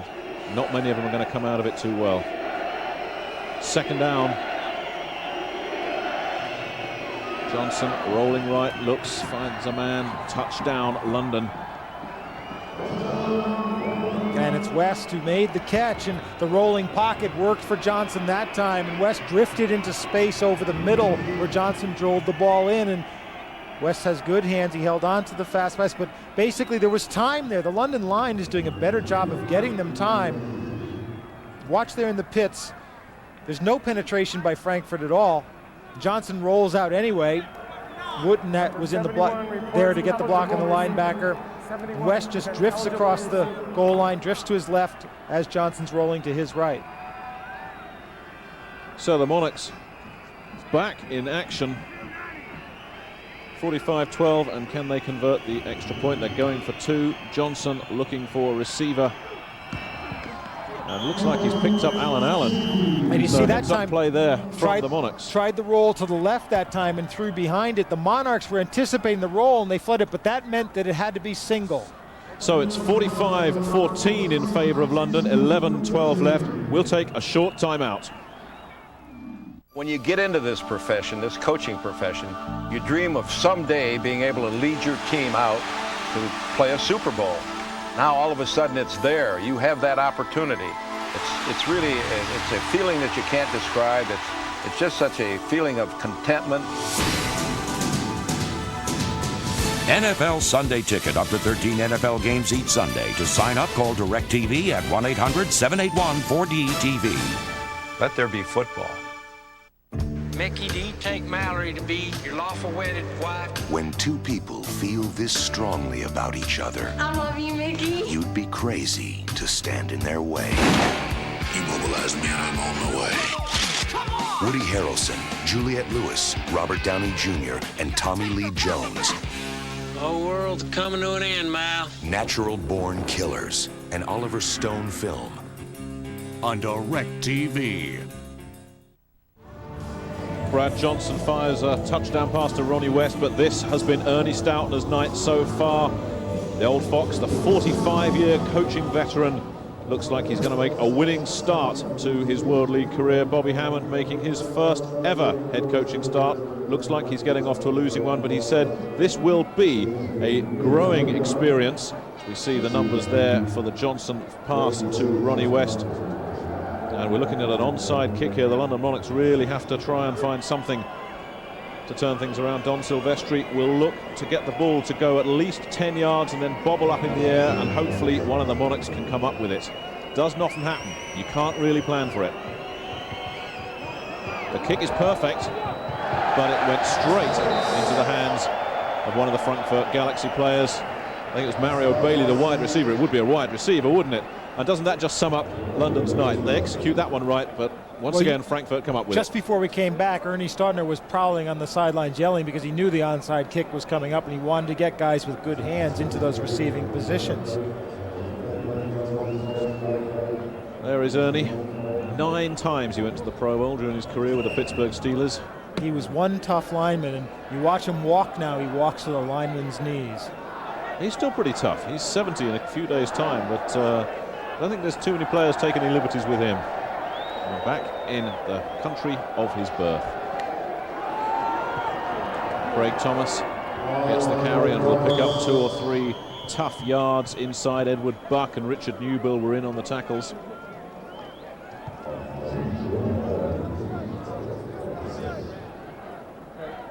But I'd like to see the London defense hold firm here, give the offense back the ball and let them score another touchdown. I think that puts a veneer of respectability on the scoreline and gives them something to really work with for the future.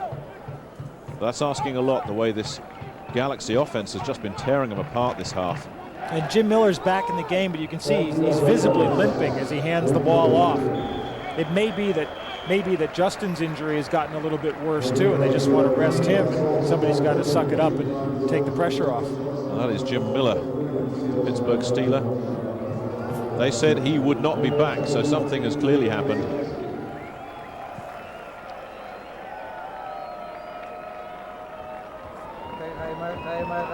I'd say that Frankfurt offensive line has done a tremendous job giving their quarterbacks time to throw. First down and the handoff, and making very good use of his attempt. A chance there is Ingo Seibert, who plays for Munich, and also in on that play was Werner Hippler, the tight end, and he blocked. We got, watch the tight end now, closes down the hole, and there it is, so that Seibert can go through just short of the goal line. We're going to get some sort of record for scoring by national team players in one game here for Frankfurt. And the give once again is to Seibert. I think he's got good speed and looking to turn the corner and pushing his way forward for good first down yardage. This guy looks ready to rumble. The former Munich player, a champion pole vaulter as a schoolboy, likes to bobsleigh and likes to bang helmets as well by the look of him. He's got great speed, and one of the things that the German colleagues were saying was they didn't think he was that good a running back. They didn't have the moves of a running back. He just really had the strength and the speed. But this one may come back. There is a penalty. Holding offense, number 88. 10-yard penalty, repeat second down. Well, that's Clarence Williams, the backup tight end, and that is a shame for Ingo Seibert, because he's come on and he's really made an impact. Let's have another look at that. Ingo Seibert making the most of his opportunities there as Jim Miller continues to limp away. He's sore. And Ernie Stautner was saying that he really wanted to have all of these German players in all the games because they were ready to play. And Seibert, he breaks a tackle there, he gets outside, protects the ball well, breaks a second tackle, puts his head down and runs into men. That's a good run. And the fake this time buys Miller a lot of time, and Miller's got a man, and that should have been a completion. Instead, it's an interception. Could have been an interception or a completion beforehand. Kevin Porter coming up with it. So poor old Jim Miller has to limp off with an interception against his name that should have been a completion. And he's not going to like that because he limped back into the pocket, and then he could have stood there all day. But now you're going to watch, it's a long read. Now he stands there, he's looking left, now middle, he's following the receiver. He looks for somebody else. Now he sees the open man, but it's a soft pass. The linebacker actually tipped it. That's why the ball went off the receiver's hands. And Porter with the interception. Yeah, Tony Jones was the receiver who really, as you say, Mike, it was tipped. He had no chance at that ball. He was ready for it. So Hoffman, just with a little bit of a deflection, made the play. So Johnson gets himself a receiver open. It's Mike Titley once again. Titley looking to try and turn the corner, but couldn't get around and will be brought up short of first down yardage. Johnny Dixon and Chris Hall combining to bring him down. Well, this game has been all Frankfurt apart from the fourth quarter so far, but the one that really killed this game off that third quarter, 24 unanswered points for the Galaxy. But the Monarchs looking to finish on a high. That pass overthrown, intended for Phil Bryant, and really should have been on the money as well. Went right through West's hands as he jumped up for the ball.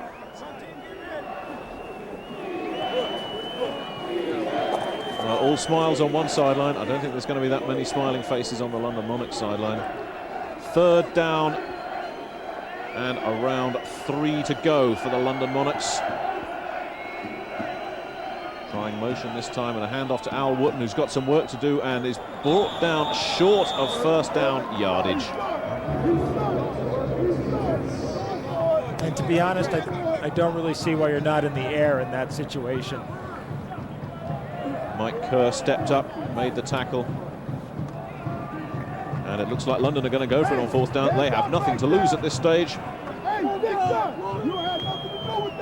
Ball on the 35-yard line. 4th and 1 for the Monarchs. Looking to keep the drive alive. The clock continuing to run. It's down to around 7:39. And incomplete. Story of the game. Wallace has the ball. He has the first down. He's all alone. They've got what they want, and it's just in and out. I wonder how much that quad muscle is hurting Larry Wallace. I mean, he has come up and performed well in the first half when really he shouldn't have been playing. It's a really good point because he's probably tired out well before a player who's in top condition would have been. So it goes wrong for London once again. They remain 45-14 behind the Frankfurt Galaxy. We'll be right back. I think the initial hit is still pretty much. The thing about the World League is that fans know how to enjoy themselves. These people have just been hurling bits of paper at each other for about the last 10 minutes. They don't seem to mind, Mike. Bits of paper is a good way to well, describe it. I don't know how you describe that stuff. What is it? Sort of packing sort of stuff. I don't know. It's Frankfurt celebration paper. you buy it in boxes. First down, Galaxy. Miller with the handoff. Jim Miller still in there. The tackle comes in from Roland Putzia. Ernie Stoutner chews on him passively. He's seen it all before. You were intimidated going up one-on-one with Hempel, but think back, and how would you like to look down that face? Seeing it opposite you on the line. I'll tell you, Olaf Hempel is still intimidated by Ernie Stoutner. I'll bet. Down to 7 minutes, Jim Miller with the pitch back. In goes Seibert looking to turn the corner. I like the look of this guy, Mike. And good drive. I mean, he really does have power in his legs, and he keeps them going. The former Munich Cowboy, the former champion pole vaulter. Meanwhile, in Amsterdam, Barcelona continuing to claw it back. Another field goal, 17-13, fourth quarter. The Dragons not out of that one yet. Third down and around a yard to go. And Ingo Seibert staying in the backfield. Gets the ball again and gets a first down. He's gang tackled. But I tell you, if you're a Frankfurt fan, you've got to love the way these Germans are coming through. You know, I'm going to date myself a lot here, but we're talking about Wooten coming out of a long line of Syracuse backs. Seibert reminds me of a guy called Gerhard Schwedes, who played at Syracuse when I was just a little kid. German immigrant. Best German running back since Schwedes that I've seen. There he is. Pretty substantial for a running back, but it's the speed I like the look of when he turned the corner on that earlier run that got pulled back for holding. I think he's a young man to watch, this fella, Ingo Seibert. They said this guy could produce, and he has. And now it's the turn of Marcus Finker from the Cologne Crocodiles to get a piece of the action as well. And the fans here are loving seeing the national players coming in. Edward Buck on the stop, but a good run from Finker. And what a good situation, because you come in with the big lead, knowing your offensive line is really doing the job. And of course, the Monarchs defense now is real tired. They've been on that field a long time. Another first down. Clock continues to run. Just over 5 minutes left.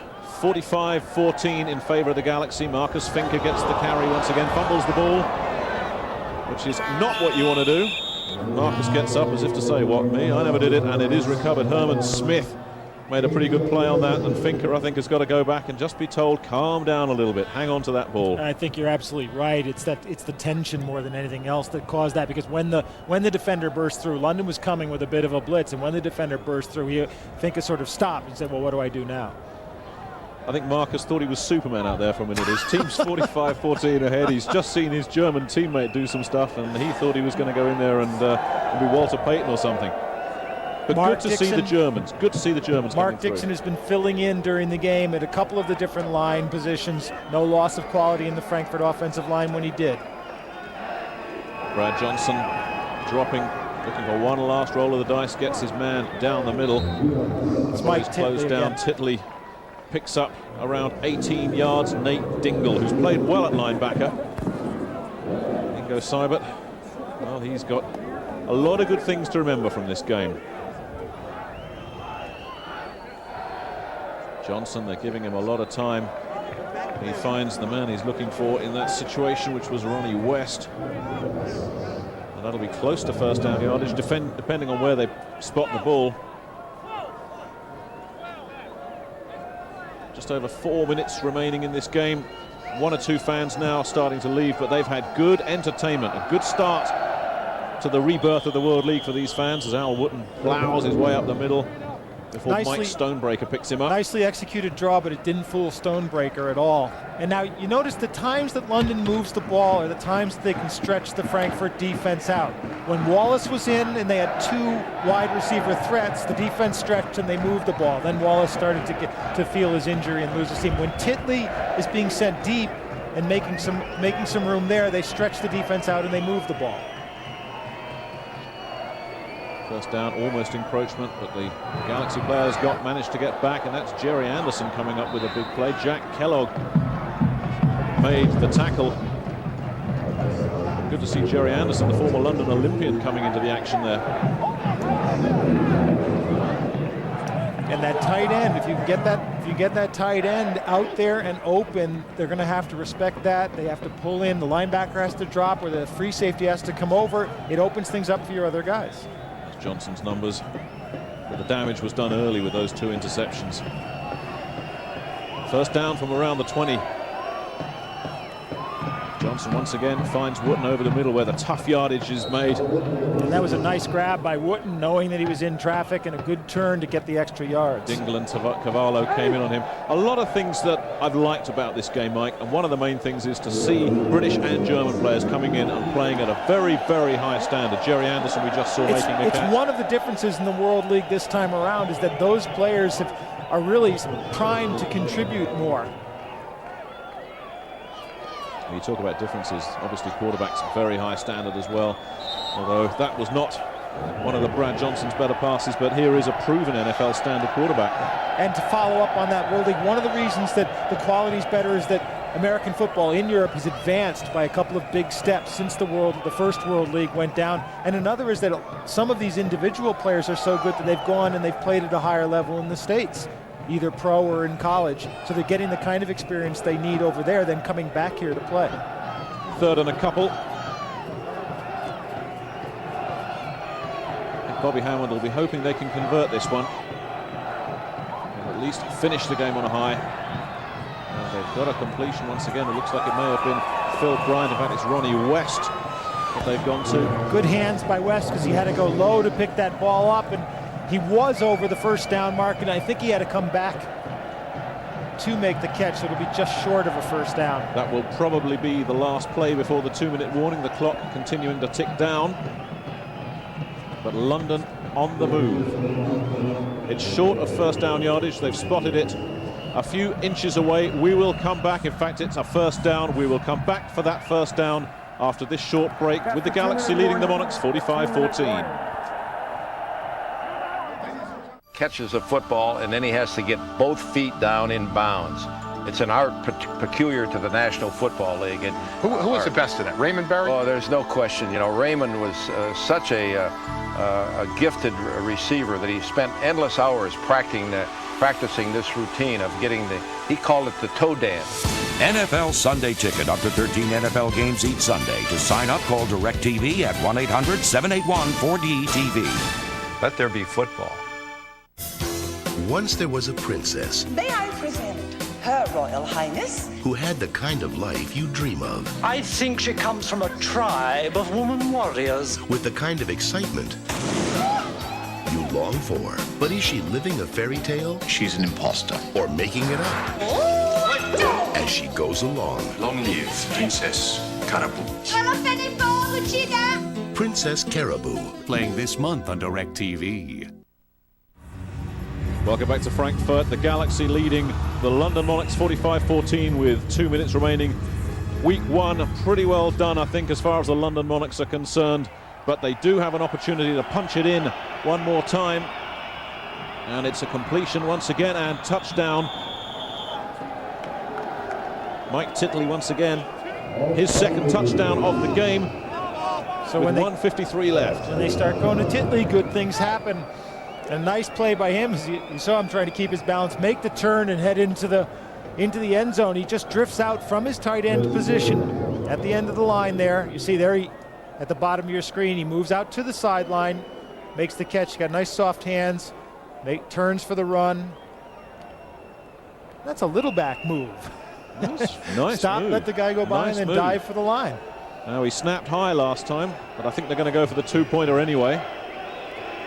Indeed, they are. Johnson looks, he's got a man wide open. They made it look very easy. This time, Johnson to Allen once again. A little pump fake froze the defender just enough for Allen to get free, and Johnson, easy pass for the two-point conversion. So that puts another little gloss of respectability on the scoreline, 45-22. Mike, I think this is psychologically so important. If they'd gone back from this game 45-6, heads would have dropped. At 45-22, you do have something to work with. Absolutely. And they've got a tough game coming up next week. It doesn't get any easier for the London Monarchs. I think they're back in Germany next week. In fact, they're going to be in Dusseldorf. They'll take on the Rhine Fire. Tickets available for that one, of course. Elsewhere in the World League in week 2, Amsterdam entertain Frankfurt. That could be 2 winning teams if Amsterdam hold on against Barcelona, who play on Monday, Easter Monday.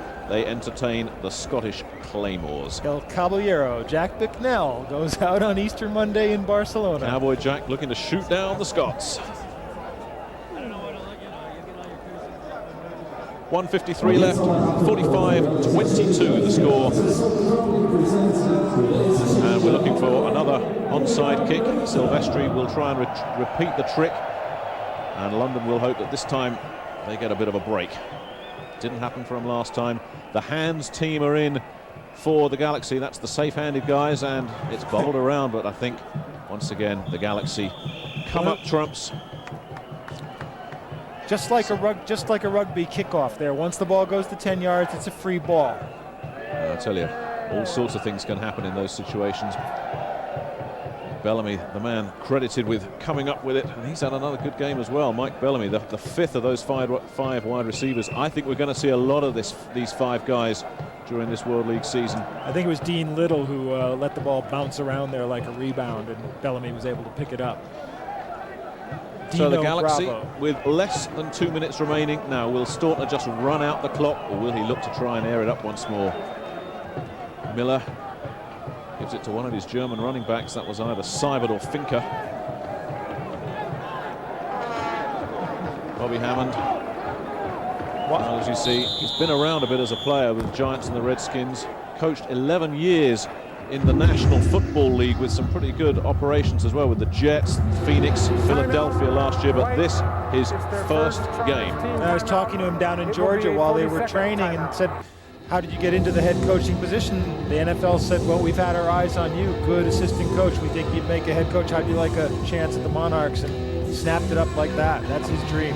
Talking to him last night, Mike, I like his attitude, I like his philosophy. I felt, and he virtually admitted it, that the Monarchs needed a little bit more time. They were the last team to get together in terms of building a coaching staff, and I think that has shown a little bit tonight. But credit this guy, because his team has held their heads up high and they've come back a little bit when they could have been routed. Well, what you were saying before about putting the points on the board also applies to just proving to the players that when they play the system correctly, it's going to work. And if you can do that, then you can upgrade the personnel a little when the injured players come back and make the whole thing an efficient football machine.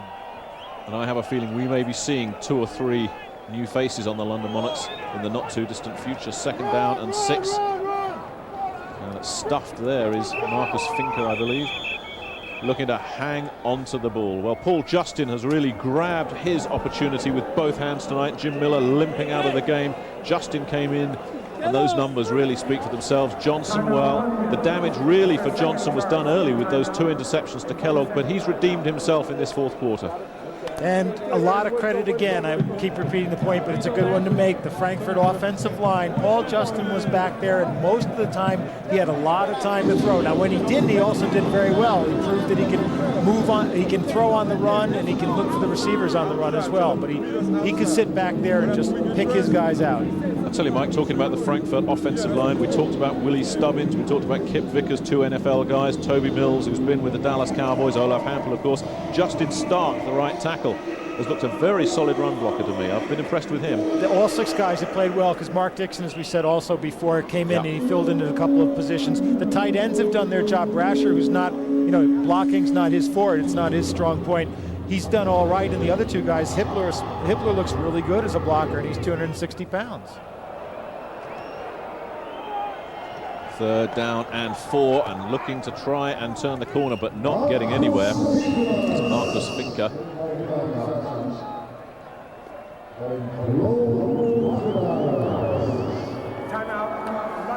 So London call another timeout. They're looking to get the ball back and have another shot at it, and that too is encouraging. They're not just saying let's get this over with and get out of here. But Ray Wilsey, well, or rather Ernie Stoutner there. Ray Wilsey, his defensive coordinator. Mike, we've got to start talking about most valuable players. Quite a few candidates. For me, there's only one that stands out, Jack Kellogg. I think you're absolutely right. So it's unanimous. nothing left to talk about. Jack has the MVP. Anytime you come up with 3 interceptions, return one of them. I mean, that's a heck of a story right there. And Jack Kellogg has justified his status as one of the keys to the Frankfurt Galaxy back line.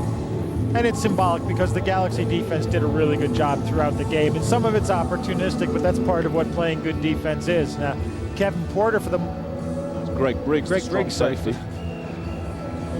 Sort of H-back, or H-back, sort of up-back for the punting situation. So London will get one more opportunity to put some points on the board. Soft hanging punt collected at around the 13. Fair catch called for and taken. So with 1:02 left.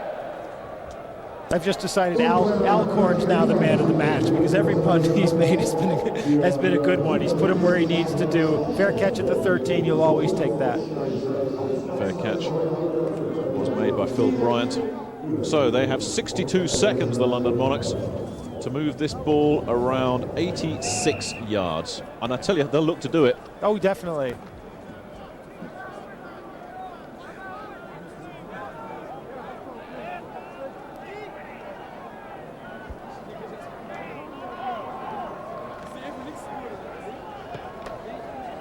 Phil Bryant picks it up and he gets shoved all the way back.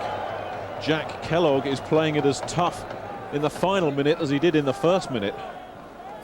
And, you know, we had a good scouting report on Jack Kellogg from Alan Allen, the Monarchs receiver, because when Allen was in college, was in high school, sorry, as a receiver, Jack Kellogg was his quarterback in high school.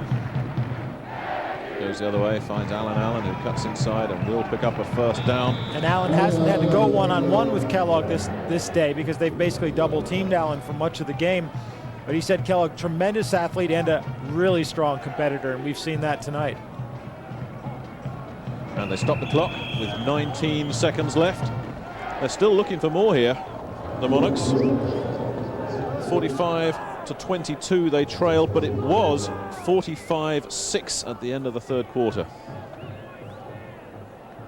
And Bobby Hammond is doing this basically for next week and get the Monarchs going right. Big game for the German there, Olaf Hampel.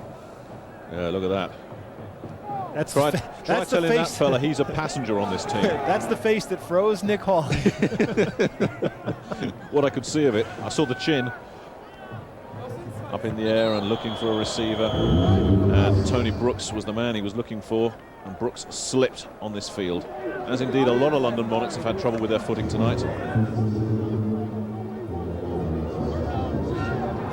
I asked Olaf how he was adjusting to this level of competition, meaning he'd been in the NFL, what was it like to play in the World League, and he sort of thought I was talking to him as if he were, you know, some national player who wasn't up to the level of competition. Let's just say Mike Carlson changed his tune very quickly after that. Third down. A lot of time. Can't find a man with 8 seconds left. That will probably do it. One play left. They may just air it up. There's Olaf. I think he can look back on a very, very successful return to top-flight football. A guy who almost made it with the Denver Broncos. Came close, was in 2 camps with them, played 8 preseason games in those 2 years. He may be back yet. That's what the World League exists for, and I wouldn't be surprised to see a lot of these guys going into NFL camps and staying there with NFL teams next season. 8 seconds left, 4th down for the London Monarchs. I think this one's just going to go up in the air, and they'll hope for the best. In fact, no. He makes the first down, Tony Brooks, before he's tackled by Dean Little, but time expires, and that'll do it. A winning start to the World League career of head coach Ernie Stoutner, a learning experience for Bobby Hammond and the London Monarchs. The Galaxy jumped out early, 21-0, Mike, and after that it was really all over.